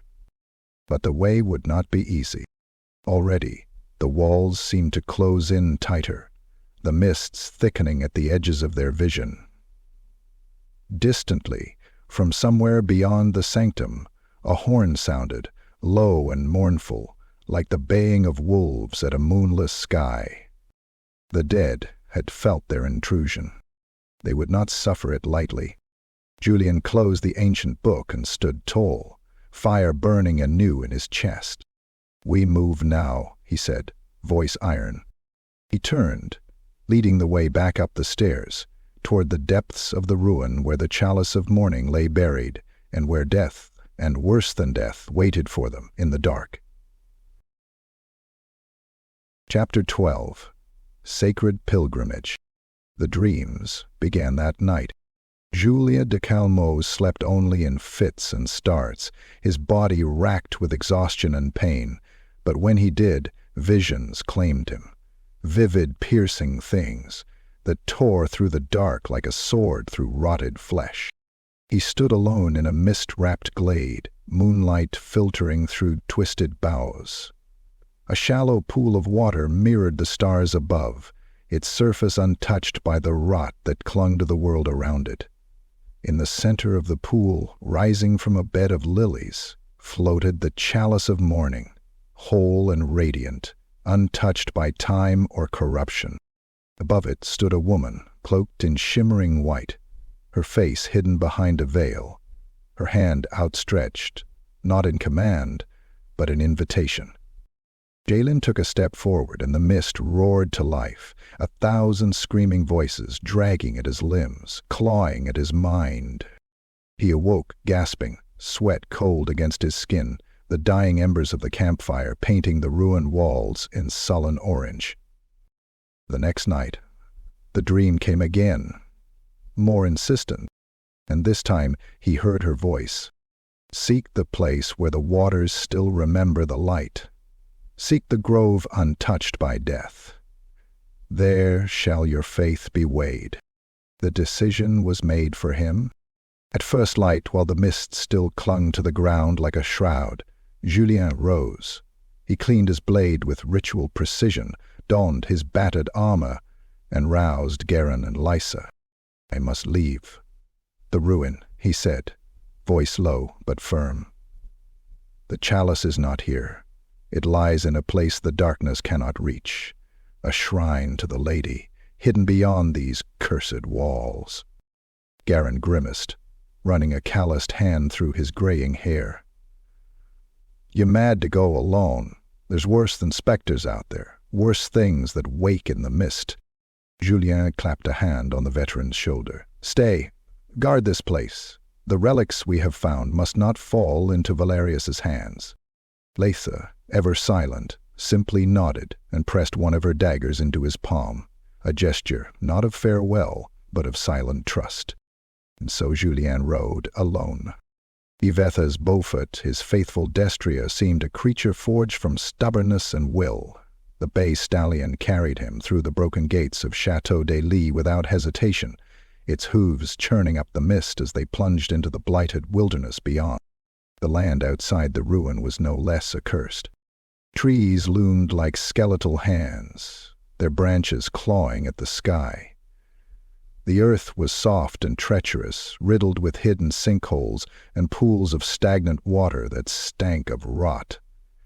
Black crows watched from the dead limbs, their eyes gleaming with unnatural hunger. More than once, Julien saw things moving through the mists, shambling figures, hunched and twisted, gnashing their teeth at the sight of living flesh. He gave them no quarter. The sword of Calmont sang its deadly song, cleaving through rotted sinew and snapping bone. The violence was sudden, brutal. One creature, once a man, now a ghoul, bloated with corruption, lunged from a thicket, its talons raking for Julien's throat. Beaufort reared, striking with iron-shod hooves, smashing the thing's skull like a rotten melon. Julien finished it with a downward stroke, the blade splitting spine and sternum in a spray of black blood. The forest itself seemed to resist him. Thorn vines lashed at his legs, roots shifted treacherously beneath Beaufort's hooves, and the mist thickened until he could barely see his outstretched hand. Still, he pressed on. He followed the signs from his dream, a trickle of fresh water cutting through the dead earth, a single lily blooming in a pool choked with algae, the faint scent of myrrh drifting on a sour wind. Hours bled into one another, and night threatened. But at last, as the failing light painted the sky in bruised purples and bleeding reds, Julien crested a ridge and saw it. Nestled in a hollow between two jagged hills lay a glade, untouched by the ruin that had consumed the land. Here, the trees were whole, their branches heavy with verdant leaves. The grass was soft, luminous even in the gloom, and a clear spring bubbled up from a circle of moss-covered stones, its waters shining like liquid silver. At the center of the pool, upon a raised plinth of white marble, stood a statue of the Lady of the Lake, arms outstretched, palms open, in benediction. Julien dismounted, leading Beaufort carefully to the edge of the glade. He knelt at the water's edge, the sword laid before him, and bowed his head. The air here was different, sweet, heavy with the scent of wildflowers and ancient magic. It pressed against his skin, not with the suffocating weight of the chateau, but with something softer, something pure. He did not speak. Words were not needed. The lady's presence enveloped him, gentle, patient, sorrowful. And he knew that he had been led here not simply to find the chalice, but to be judged. Was he worthy? Was he truly a knight of the lady? He thought of his failures, of the blood on his hands, of the countless times he had faltered, doubted, despaired. He thought of the lives he still fought to protect, the light he still bore, though battered and flickering. Slowly, Julien rose, stepping into the pool. The water was ice-cold, biting deep into muscle and bone, but he did not falter. He waded to the statue, water lapping at his waist, and laid a hand against the marble. A soft light bloomed beneath his fingers, spreading outward in rippling waves. From beneath the surface of the water something rose, not thrust up violently, but offered with solemn grace.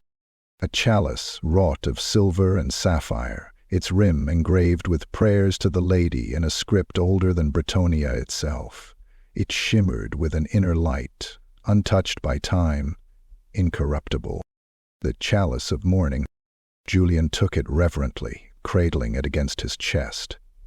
As he did, a warmth suffused his body, washing away the lingering taint of the ruin, strengthening his battered spirit.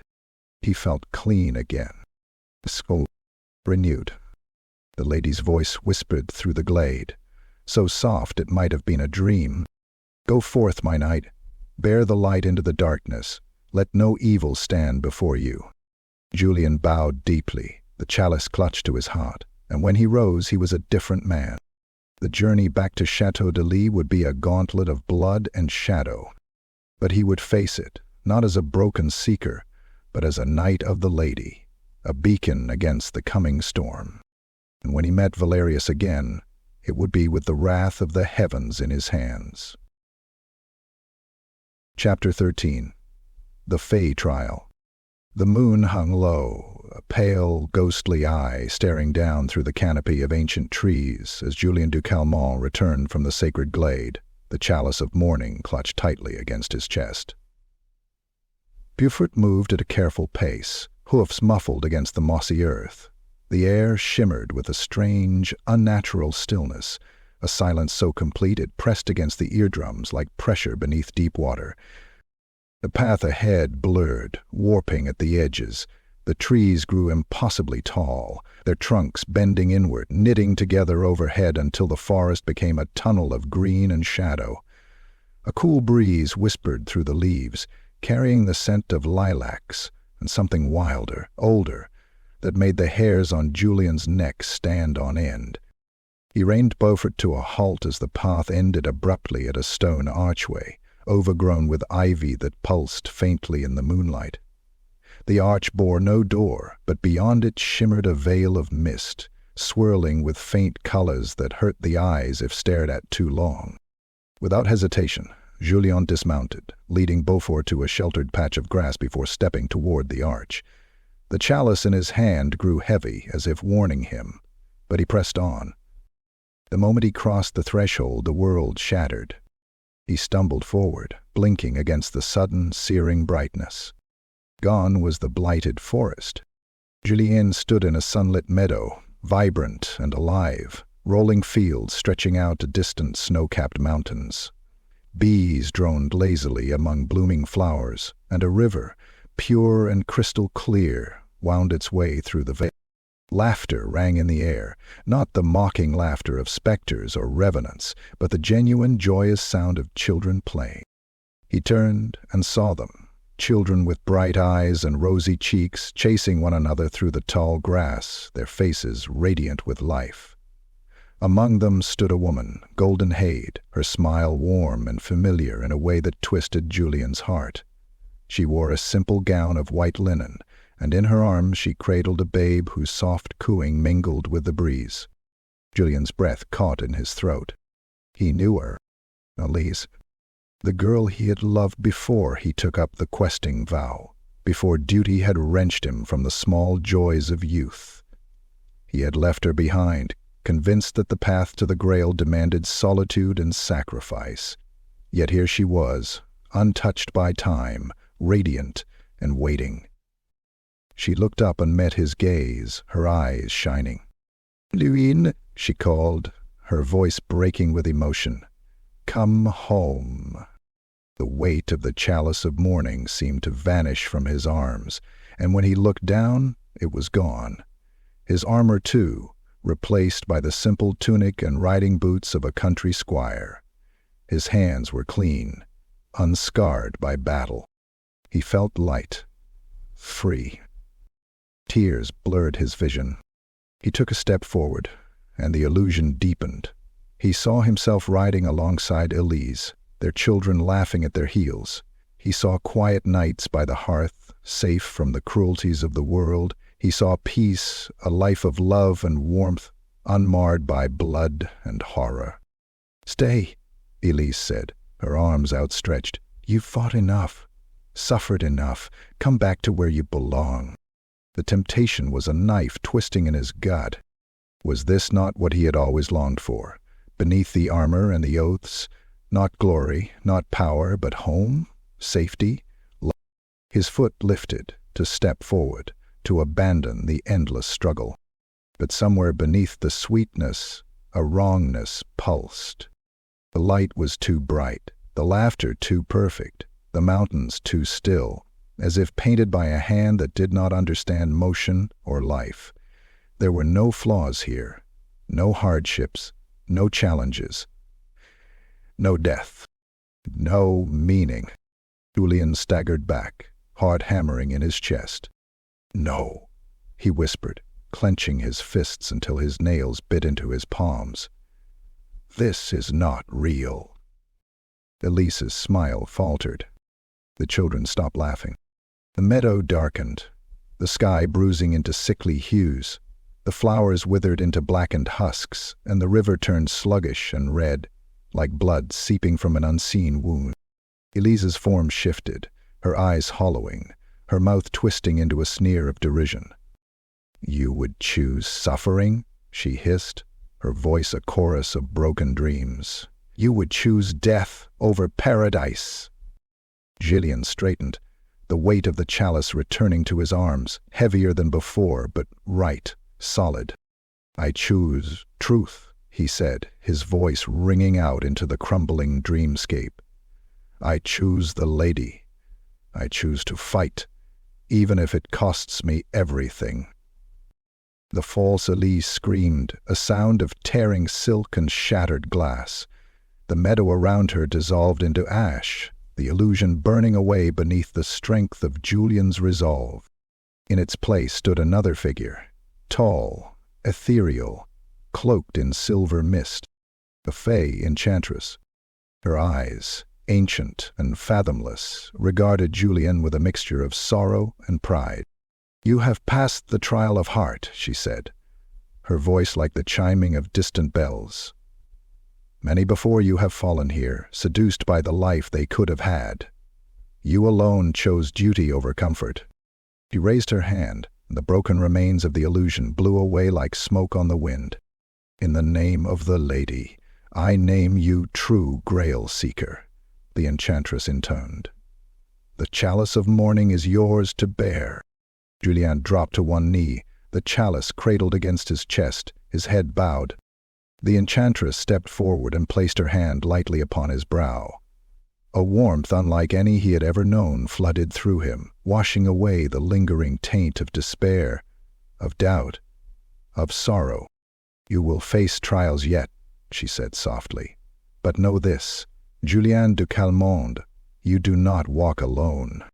When he raised his head, the enchantress was gone, and he stood once more at the edge of the sacred glade, the stars wheeling overhead, the air crisp and cold with the promise of coming storms. The chalice of morning gleamed with an inner light, steady and pure. Julien rose, stronger than before, and turned his face toward Chatau Dei. The final battle waited, and this time he would not falter. Chapter 14. Return Through Fire. The sky above the blighted lands was a festering wound, a mass of roiling black clouds, bruised with crimson, from which no light escaped. Lightning forked across the heavens in jagged, soundless flashes, momentarily revealing the wreckage of the world below. Skeletal forests, barren fields, and the cracked bones of once proud fortifications, half swallowed by the mire. Through this hell rode Julien de Calmont. Dean was a storm unto himself. The chalice of morning, slung across his chest in a harness of silver and leather, pulsed with an inner radiance, its holy light burning through the choking mist. His armor, though battered and scarred, gleamed anew beneath the ghostly illumination. The sword of Calmont, drawn and ready, shimmered with a keen edge that no corruption could blunt. Bullfoot thundered beneath him, hooves striking sparks from the broken earth. Every stride was a challenge hurled into the face of death itself. The dead answered. From the shuddering forests and the broken fields they came, a tide of rotted flesh and clattering bone, their eyes lit with hateful fire. Ghouls shrieked and bounded forward on clawed hands and feet. Skeletal knights in rusted mail formed grim phalanxes, their swords and pikes blackened by centuries of decay. Corpulent corpses bloated with the foul gases of the grave, lurched and swayed, oozing black ichor with every step. Julien leaned low over Beaufort's neck and charged. The first line of the dead broke like a rotten fence post beneath his fury. His sword sang through the air, cleaving through skulls and snapping spines, each stroke guided by a righteous fury. Ghouls leapt at him, only to be swatted aside by his shield or trampled into pulp beneath Beaufort's iron-shod hooves. One revenant knight, its jaw unhinged in a silent roar, raised a rust-pitted halberd to meet him. Julien met the blow head-on, the force of impact rattling his teeth. But the chalice at his chest flared, and the revenant howled as its weapon shattered into rust and dust. Julien's sword arced down, shearing through helm and skull alike, and the creature collapsed into the muck. More pressed in, a seething mass of rotting hands and gnashing teeth. Julien fought through them with grim, brutal precision. His movements were efficient, economical, every blow a testament to the years of grueling training and the trials he had endured. Blood, black and steaming, coated him from helm to greaves, but he did not falter. He could not. Not while the chalice burned against his heart like a second sun. The ruins of Chatau Dei loomed ahead, its broken towers stark against the hemorrhaging sky. The great gates, shattered by time and violence, beckoned him forward like the jaws of some vast beast. He reached the causeway that led to the outer courtyard, and there he saw them, his companions. Garin, blood streaming from a gash across his scalp, stood atop a pile of corpses, wielding a battle-axe in his good hand and roaring defiance at the oncoming dead. Liza danced among the fallen like a wraith, her knives flashing silver as she felled foe after foe with ruthless precision. A handful of battered survivors still clung to life around them, faces grim, weapons slick with blood. But they were surrounded. Hundreds of undead swarmed the courtyard, a tide of corruption closing in from all sides. Julien did not hesitate. He raised the chalice high above his head, and it blazed with a pure, blinding light that cut through the darkness like a blade. The dead recoiled, shrieking, their blackened flesh blistering and sloughing away where the light touched them. "To me!" Julien bellowed, his voice cracking like thunder across the battlefield. "To me, sons and daughters of Britannia, stand with me, and we shall cast these abominations into the dust." A roar answered him, ragged but fierce. Garin and Liza fought their way to him, dragging the wounded with them.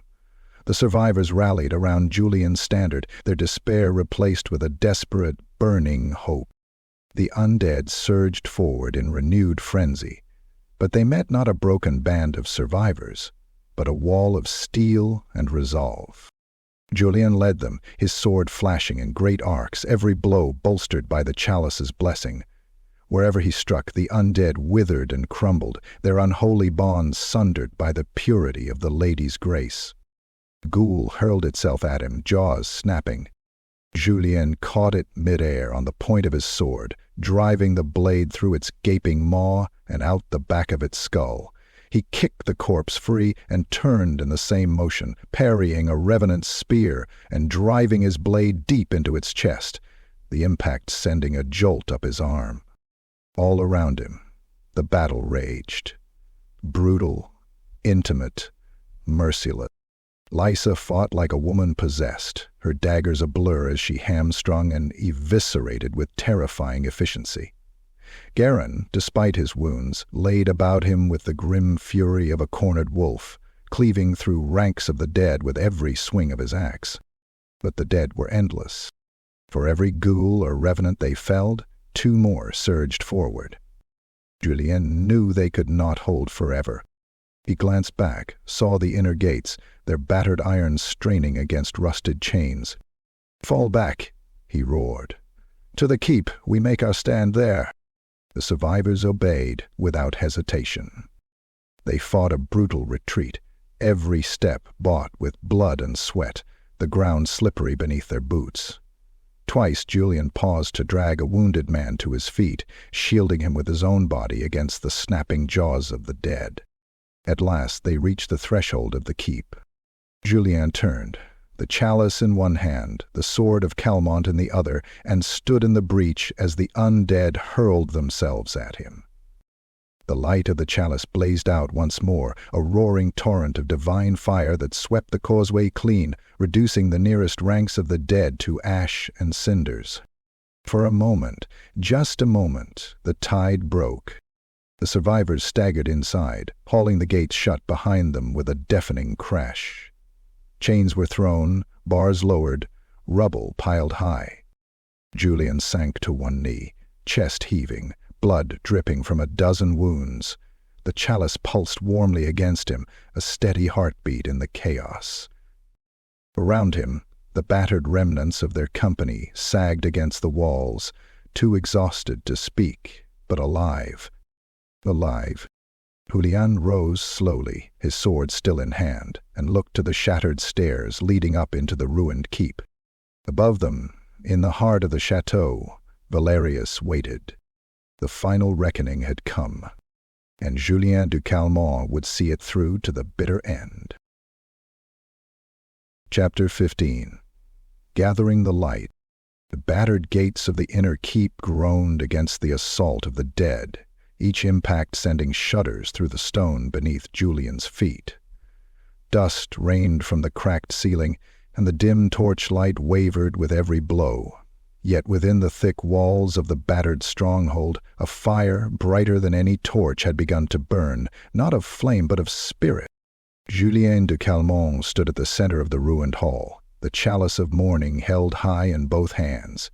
Its silvery light poured outward in pulsing waves, pushing back the rot and gloom that gnawed at the very air. Around him, the last survivors gathered, battered and blood-stained, their armor dented, their faces hollow-eyed but unbroken.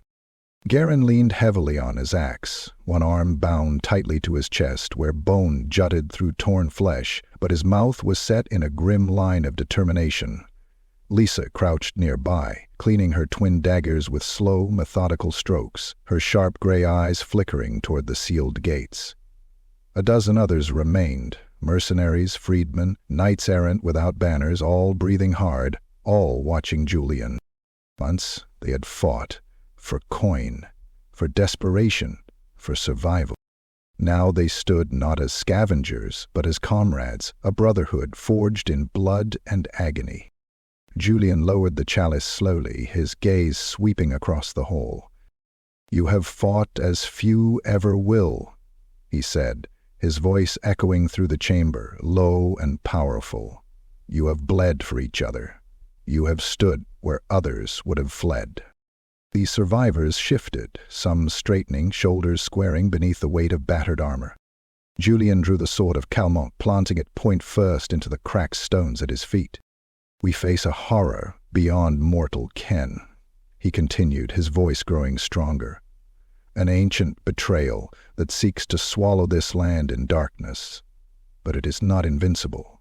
It fears what it cannot corrupt: courage, loyalty, hope." He paused, letting his words sink in. "The chalice of mourning is ours.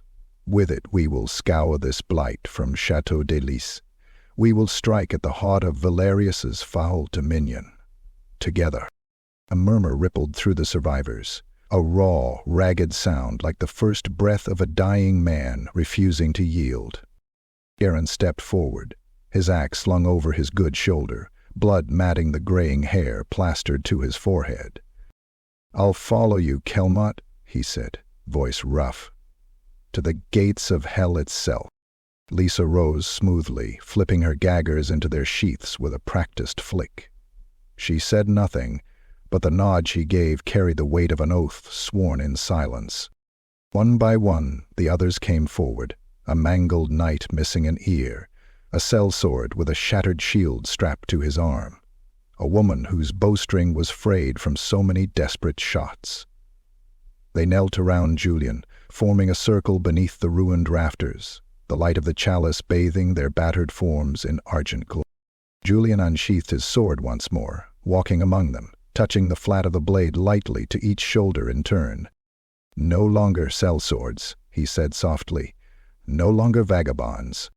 He paused before each one, meeting their gaze, burning their faces into his memory. From this moment forward, brothers and sisters in the light. When he finished, he returned to the center of the circle, lifting the chalice once more. The survivors rose to their feet as one. The hammering at the gates grew louder, more frantic. The dead howled beyond the walls, sensing the gathering power within. Gurney smiled grimly. "Let them come." He turned to Guerin and Lisa, nodding. "Form 2 phalanxes," he ordered. "Shields to the fore, spears behind. Archers above, Pick off any revenants that break through." He pointed to the crumbling staircase leading to the upper battlements. "I will ascend there. The Chalice light must strike at the heart of this ruin. Valyris lurks in the highest tower, the heart of the corruption. When I give the signal, drive forward. Carve a path. No quarter." There was no hesitation, only a grim, exultant acceptance. They set to work with frantic energy, dragging broken tables and shattered doors into crude barricades. Spears were scavenged from the fallen, blades honed on wet stones until they gleamed, cruel and ready. Arrows were gathered, bows restrung. Those too wounded to fight took up maces, shields, anything that could break bone and crush rotted flesh. Julien paused at the foot of the stairs, the chalice cradled in the crook of his arm. He looked back at them, these battered, bloodied survivors who had become more than comrades.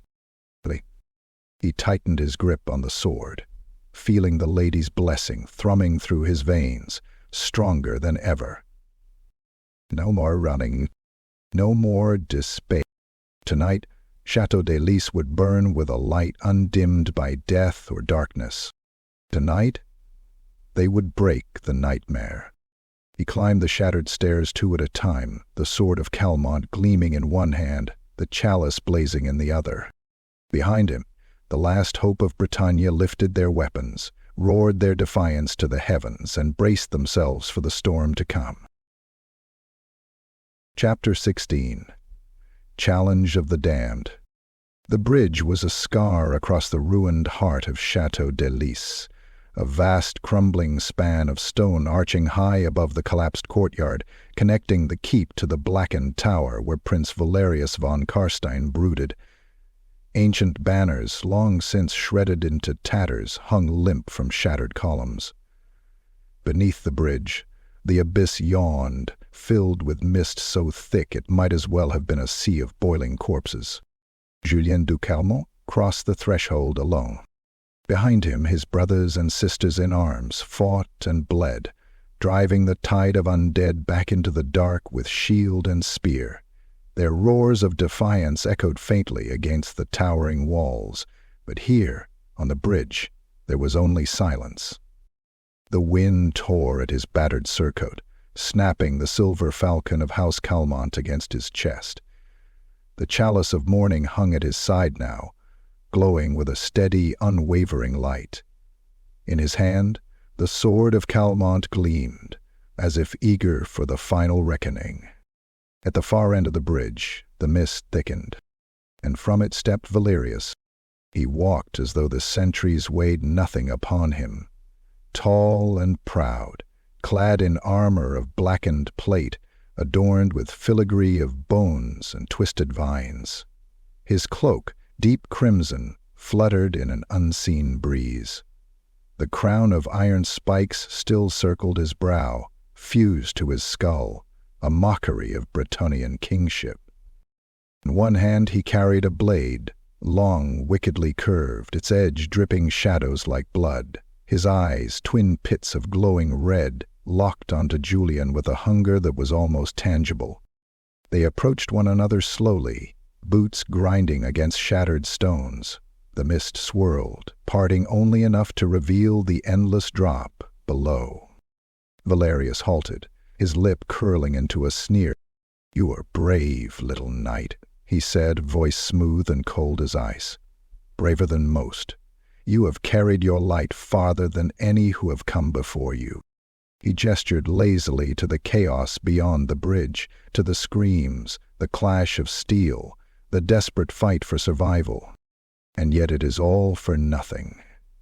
Your comrades bleed and die, and still the tide rises. You cannot stop what has already begun. Julien said nothing, simply raised the sword of Calmont into a guard stance, his eyes never leaving the vampire. Valyris chuckled, a hollow, mirthless sound. "I offer you an end to this futile struggle," he said, stepping closer, his voice a siren's whisper. "Join me. Drink of my blood, and I will grant you strength beyond mortal comprehension.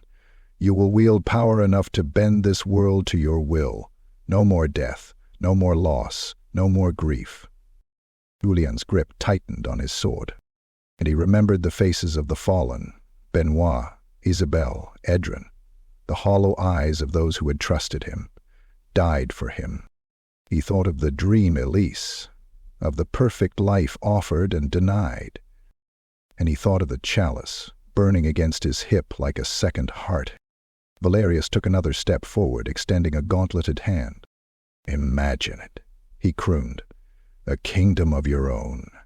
A throne built not on the corpses of the innocent, but on their salvation. You could make it so, Julien. You have only to take my hand." For one heartbeat, Julien hesitated. The bridge trembled under the weight of that choice. But then he remembered the oath he had sworn, not to power, not to glory, but to the lady, to Bretonnia, to every soul who could not stand against the darkness. He spat into the dust at Valyris' feet. "It would sooner die 1,000 deaths than become your thrall." The vampire's smile vanished. "So be it," Valyris hissed. He moved with blinding speed. The first clash of their blades sent shockwaves through the stones, a thunderous crack that split the air. Julien barely parried the initial strike, his arm screaming with the force of it. Valyris pressed forward, a whirlwind of brutal, elegant strikes, each one designed to tear, to maim, to destroy. Julien gave ground, his boots skidding on the fractured stones. Their swords sang a savage song, steel against steel, the music of death. Valyris fought with the strength of the grave, his movements inhumanly fast and precise. His blades slashed through the air in great arcing sweeps, each blow hammering Julien toward the edge of the abyss. Julien fought not with raw strength, but with tenacity, with instinct honed by years of desperate survival. He dodged, sidestepped, deflected, always seeking the smallest opening. A thrust aimed for his heart, turned aside at the last instant. A sweep, meant to sever his legs, leapt over, Beaufort's training echoing in his blood even now.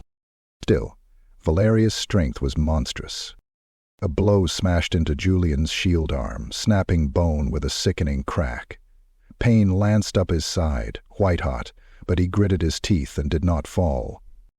Valyris laughed, the sound jagged as broken glass. "You bleed," he said. "You break. And still you resist. Admirable. Pointless." Julien staggered, blood dripping from his shattered arm, his vision blurring. Valyris lunged, fangs bared. Julien dropped low, letting the vampire's momentum carry him forward, and struck. The sword of Calmont, blessed by the lady's light, pierced through Valyris' side with a flare of silver fire. The vampire shrieked, recoiling as smoke poured from the wound, the scent of burning flesh filling the air. Julien pressed the attack. He fought like a man possessed. Every ounce of strength, every breath, every heartbeat poured into the desperate flurry of blows.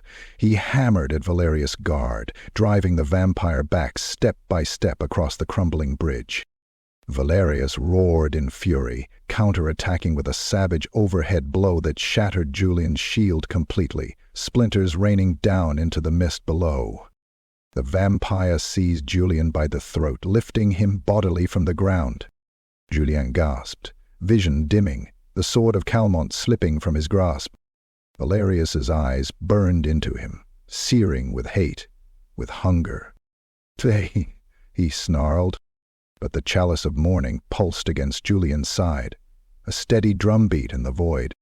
Summoning the last dregs of his strength, Julien drove his gauntleted fist into the relic, spilling a single drop of its sacred liquid onto his hand. The blood of the lady, his palm lighted with a fierce, blinding light. Julien slammed his hand into Valyris' chest. The vampire screamed, a sound of such agony and rage that it shattered the very stones beneath their feet. Valyris staggered back, smoke pouring from the seared handprint burning on his armor. Julien snatched up the sword of Calmont, and with a cry that tore from his very soul drove the blade deep into Valyris' heart. The vampire prince convulsed, his mouth opening in a final, silent roar. The bridge cracked beneath them, massive fissures spiderwebbing outward. Stones plummeted into the abyss. Valyris collapsed to his knees, clawing futilely at the sword buried in his chest, his form withered, blackened, crumbling into dust before Julien's eyes. With a final defiant glare, Valyris dissolved into ash. The bridge gave one last groaning shudder and then split apart entirely. Julien threw himself backward, barely catching the edge with his good hand as the center of the span collapsed into the mist below. Panting, bleeding, shaking, he hauled himself back onto the solid stone. The chalice still blazed at his side. The sword of Calmont, dripping with black ash, was still firm in his grasp. He rose slowly to his feet. The final foe had fallen, and the light of Bretonnia had not been extinguished. Not today.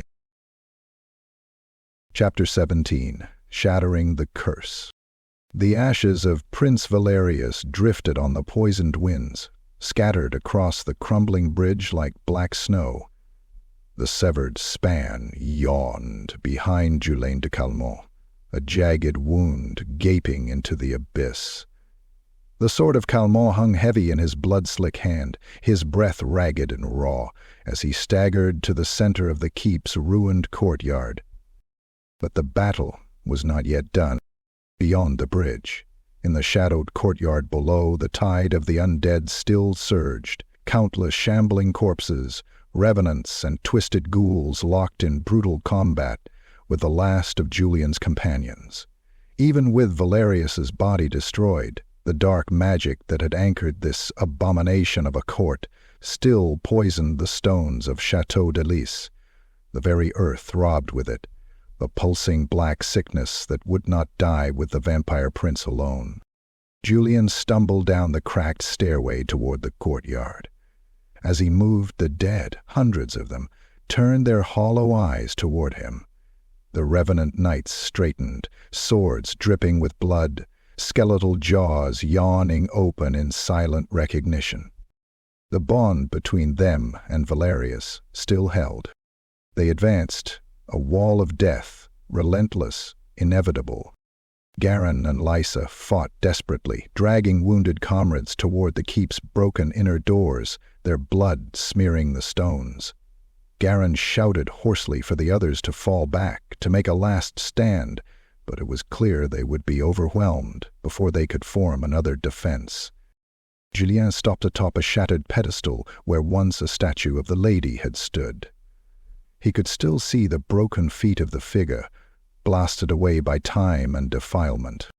He drew the chalice of mourning from its sling across his shoulder. It pulsed in his hands, the liquid within glowing with a holy light so fierce it banished the creeping mist around him. The darkness recoiled, hissing like a living thing. Julien's vision swam with exhaustion, his broken shield arm hanging useless at his side. His body cried out for rest, for surrender, but he ignored the pain, gritting his bloodied teeth until they cracked. He held the chalice high above his head. "In the name of the Lady of the Lake," he roared, his voice echoing through the shattered holes. "By oath and blood, by light and faith, I banish this evil." The chalice ignited. A searing column of white fire erupted skyward from its mouth, piercing the bruised sky like a lance. The courtyard was bathed in brilliant radiance, so intense that the stone beneath Julien's feet cracked and hissed with the force of it.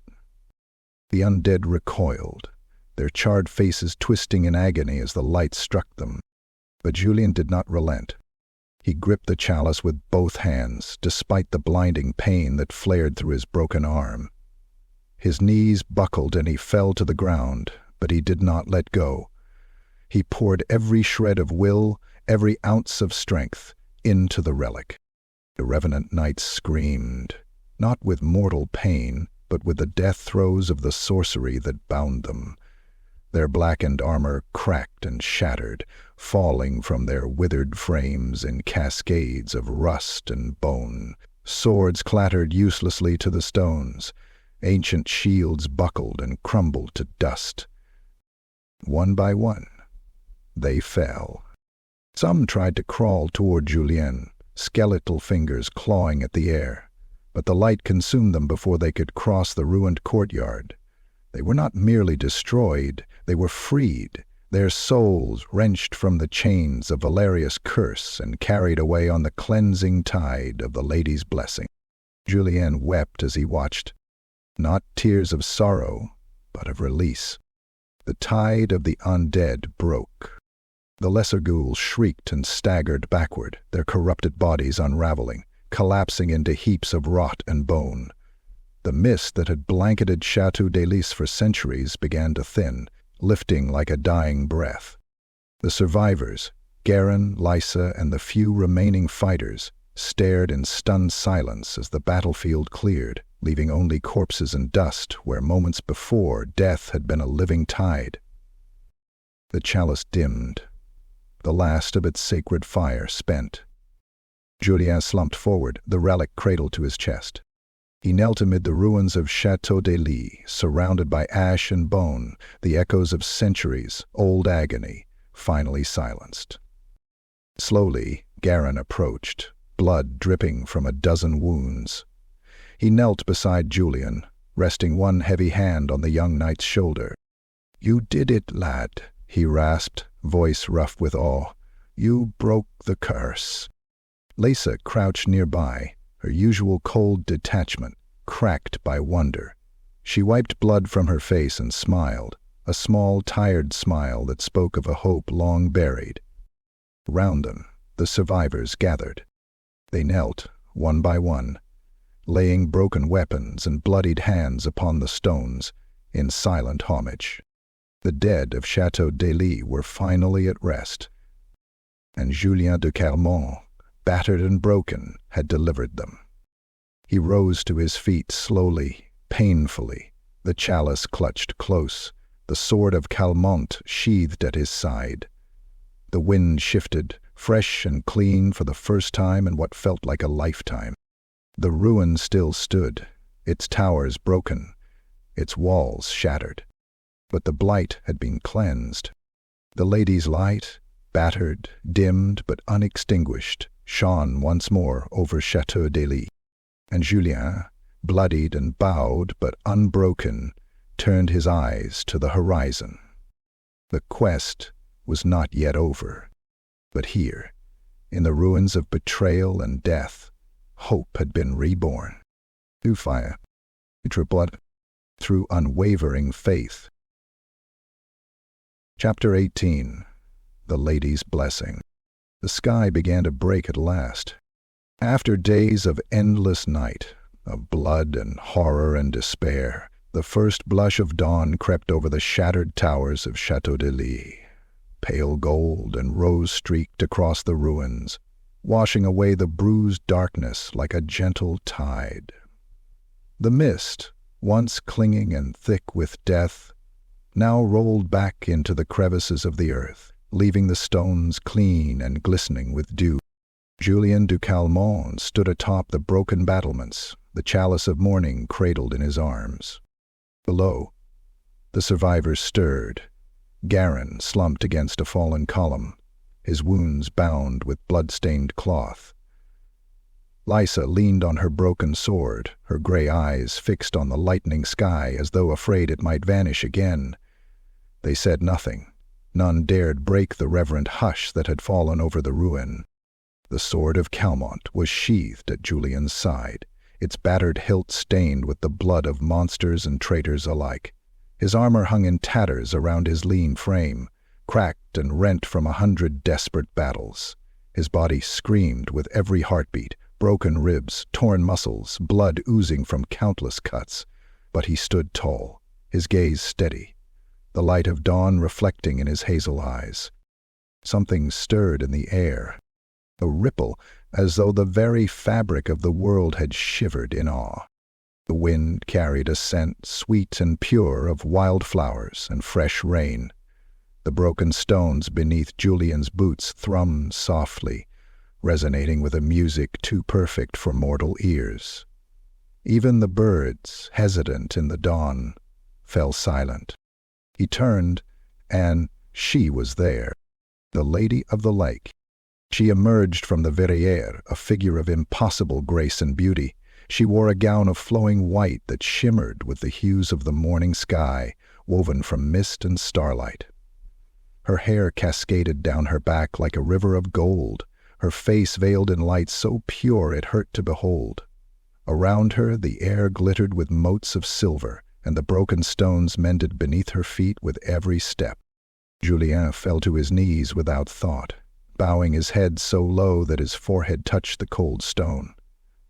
He dared not raise his eyes. Tears welled unbidden in his eyes, tears of exhaustion, of relief, of overwhelming reverence. Every pain, every scar, every burden he had carried through this nightmare fell away under the weight of her presence. The lady's voice, when it came, was like the first breath after drowning, like the song of 1,000 choirs hidden in a single perfect note. "Rise, Julien de Calmont." His body moved without thought, compelled by her will. When he lifted his head, she stood before him, cradling a chalice, not the battered relic he had borne through darkness, but a vessel of unearthly beauty, wrought from living silver, its surface alive with shifting images of knights and saints, rivers and mountains, battles and blessings. The true Grail. She extended it to him with hands that shone brighter than any sun. Julien hesitated, his heart pounding in his chest. Was he worried? He saw again all his failures, all his doubts, the faces of those he had lost, the moments where he had faltered. And yet, beneath it all, he saw the truth. He had risen each time he fell. He had endured, not for glory, not for power, but because it was right, because the weak needed someone to stand for them, because the darkness would never relent, and neither would he. With trembling hands, Julien accepted the Grail. The moment his lips touched its rim, the world exploded into light. Fire coursed through his veins, not a burning that destroyed, but a fire that purified. His body convulsed, agony and ecstasy twisting together until he could not tell them apart. Every scar, every wound, every shattered bone burned away, replaced with a strength that was not his own. His armor, so battered and bloodied, re-knitted itself anew, gleaming now with the luster of new-forged steel, adorned with the symbols of the lady, the silver chalice, the fleur-de-lis, the falcon of House Calmont. His sword, too, transformed, the sword of Calmont reforged in the light of the Grail, its blade humming with power, its edge shining with purity. When he staggered back from the Grail, gasping, Julien was no longer merely a man. He was something more, a vessel of the lady's will, her living champion. His hazel eyes now glowed faintly with an inner radiance. His movements were graceful yet impossibly strong. Even the very air around him shimmered with the faint scent of lilies and sacred water. The lady smiled, a smile so filled with love and sorrow and pride that it nearly broke him anew. "Go forth, my son," she whispered. "Shield the helpless, destroy the darkness, bring hope where there is none." And then, as suddenly as she had come, she was gone, fading into the dawn like mist before the morning sun. Julien stood alone, the Grail still burning in his heart, the ruins of Chatau Dei bathed in golden light. The others emerged slowly, blinking against the brilliance, their wounds forgotten in awe of what they beheld. In and then dropped to one knee, bowing his head. Lisa knelt as well, her dagger planted in the ground before her in silent tribute. One by one, the survivors knelt, not to a king, yet not to a lord, but to a true Grail knight. Julien lifted the sword of Calmont high, its blade catching the first true rays of the new sun. And for the first time in countless years, hope shone once more over the broken lands of Bretagne. Chapter 19. Falcon Ascendant. The first true sunrise in a century crowned the broken spires of Chatau Dei. Where once black mist had choked the earth and sky, now golden beams of light poured through shattered windows and bathed the blood-soaked stones in warmth. The ruins still stood, scarred, fractured, but the air itself had changed. The very soil seemed to exhale the centuries-long burden of corruption, lifting with a final, sighing breath. At the heart of the courtyard stood Julien de Calmont, no longer the battered, questing knight who had entered this place cloaked in doubt and despair. He stood clad in gleaming armor that shimmered like river water beneath the rising sun. Upon his breastplate, a silver falcon spread its wings proudly, its talons grasping a branch of laurel. The sword of Calmont rested easily at his side, its blade alight with a constant, quiet flame, a visible testament to the lady's blessing. Around him, the survivors gathered, Garin, Lysa, the wounded, the weary, the broken. Turned whole, none dared speak. Instead, they watched as Julien stepped forward to the great courtyard altar, once profaned by Valyris's sorceries. Now the altar stood cleansed, cracks in its surface knitting closed by unseen hands, the stone itself gleaming as if freshly carved. Flowers, real living flowers, bloom from the ruined earth at its base, lilies, irises, and wild roses, colors vivid against the soot-blackened stones. Julien knelt before the altar, the chalice of mourning cradled reverently in his gauntleted hands. He placed the sacred vessel atop the altar with infinite care. The moment the chalice touched the stone, a surge of pure, blinding light erupted outward. It swept through the courtyard in a rippling tide, racing up the broken walls, caressing every battered tower, every ruined stairwell, every cracked statue. Where it passed, corruption melted away like frost before the dawn. Stone repaired itself, banners unfurled anew, and shattered gargoyles reformed into watchful sentinels of Chatau Dei was reborn. The once cursed stronghold now stood as a bastion of the lady's grace, a monument not to sorrow, but to redemption. Julien rose slowly, turning to face the gathered survivors. The light of the Grail still burned within him, visible in the faint halo that crowned his brow, in the way his every movement seemed suffused with divine purpose. He sheathed the sword of Calmont and raised his hand, palm outward, in a gesture of peace and promise. "This land is cleansed," he said, his voice steady, resonant, carrying across the stones like a hymn. "The darkness has been broken. The dead are at rest, and yet the shadows beyond our borders remain." He let the words sink in. Britannia was wounded. Across its wild borders, chaos festered. Beastmen roamed unchecked. The undead whispered in ruined halls, and worse things still stirred in forgotten places. The battle was not over. It would never truly be over. Julien's eyes swept over the faces before him, men and women who had clawed their way through hell and refused to yield. "You have fought with honor," he continued, "with valor beyond all measure. Britannia owes you a debt it can never repay." He stepped closer to Garin, placing a hand on the old veteran's good shoulder. "You are no longer mercenaries," he said, "no longer vagabonds. You are protectors, guardians of the weak, shields against the storm." He turned, lifting his voice so that none could doubt the oath he now made. "And, Julien de Calmont, Knight of the Grail, swear this day before the Lady and all her saints, I shall not rest, I shall not yield. Wherever darkness rises, wherever evil takes root, I shall ride against it. By my sword, by my blood, by the light of the Grail, I shall defend Britannia until the end of days." The wind caught his cloak, sending it billowing behind him like a falcon's unfurled wings.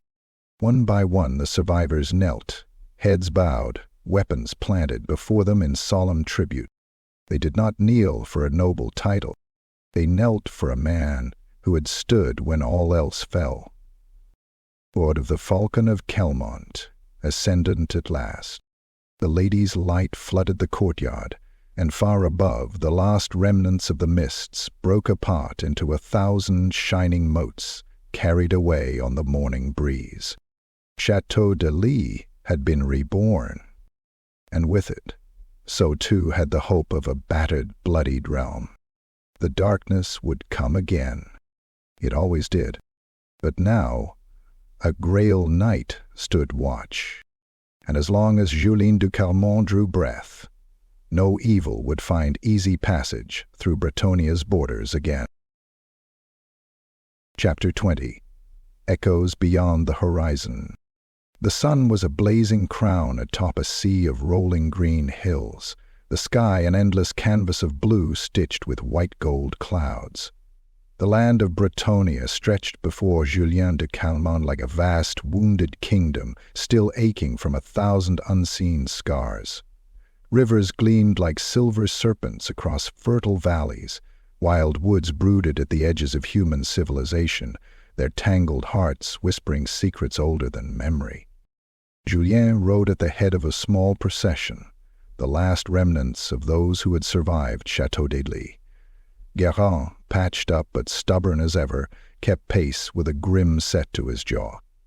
Liza, clad in scavenged mail and carrying new blood-honed blades at her hips, rode silently, her sharp gaze scanning the horizon.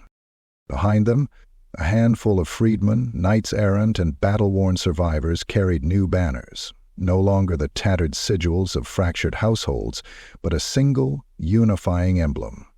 A silver falcon rising against a field of green, talons poised, wings spread wide. The banner of Calmont reborn. They rode not as mercenaries or broken soldiers now, but as a brotherhood forged in fire and hallowed by the lady's own hand. At the center of them all rode Julien. The chalice of mourning hung secure at his side, now a living relic bound to his soul. His armor gleamed beneath the noonday sun, chased with golden filigree where once there had been only bloodstains and rust. The sword of Calmont rested across his lap, the blade whispering faint hymns whenever the wind stirred, the music of a destiny not yet fulfilled. And within his chest, Julien felt the Grail's blessing pulsing with each beat of his heart, a steady, guiding light. Yet peace eluded him. Beyond the green hills, beyond the scattered hamlets and crumbling watchtowers, he could feel them. The ruins of a places lost to memory and rot, and evils long buried now stirring once more. He could feel their touch on the wind, a faint shudder of malevolence carried on the breeze, a tremor beneath the earth, subtle as a heartbeat in a dying man's chest. In the distance, where the hills rose into jagged mountains, storm clouds brooded. Not natural storms, but black, festering things, heavy with corruption and hate. Dark banners would rise there soon. He felt it as surely as he felt the sword at his side. Bretonia was a land of beauty, of honor and valor, but also of deep wounds festering beneath a thin veneer of courtly splendor. The lady's light had returned to Chatau Dei, yes, but the battle for Bretonia's soul had only begun. Julien tightened his grip on the reins. Beaufort, his mighty steed, seemed to sense his resolve and tossed his head, snorting steam into the crisp air. The others followed without question. They needed no grand speeches, no orders. They had seen what lurked beneath the soil and within forgotten halls. They had seen darkness made flesh, and they knew it would come again. Julien spurred Beaufort onward, leading them across the endless hills, the falcon banner snapping in the wind behind him. He was the last falcon of Calmont now, a knight not merely of a noble house, but of Bretonia itself, a guardian against the coming night. As the wind whipped past him, carrying the scents of fresh earth and distant rain, Julien whispered an oath beneath his breath, a prayer to the lady, to the fallen, to every soul who still clung to life and hope in a world too often cruel. Wherever the shadows gather, I will ride. Wherever the innocent cry out, I will stand. Wherever evil rises, I will be there, steel in hand, the light of the lady in my heart. Ahead, the land stretched, vast and beautiful, and wounded, waiting. Behind him, a handful of battered souls carried the spark of something greater than themselves. Hope that would burn, defiant and undying, against the storm gathering beyond the horizon. And so, with the sword of Calmont singing at his hip and the blessings of the lady burning in his blood, Julien du Calmont rode on into a future of war, of sorrow, of glory, into legend.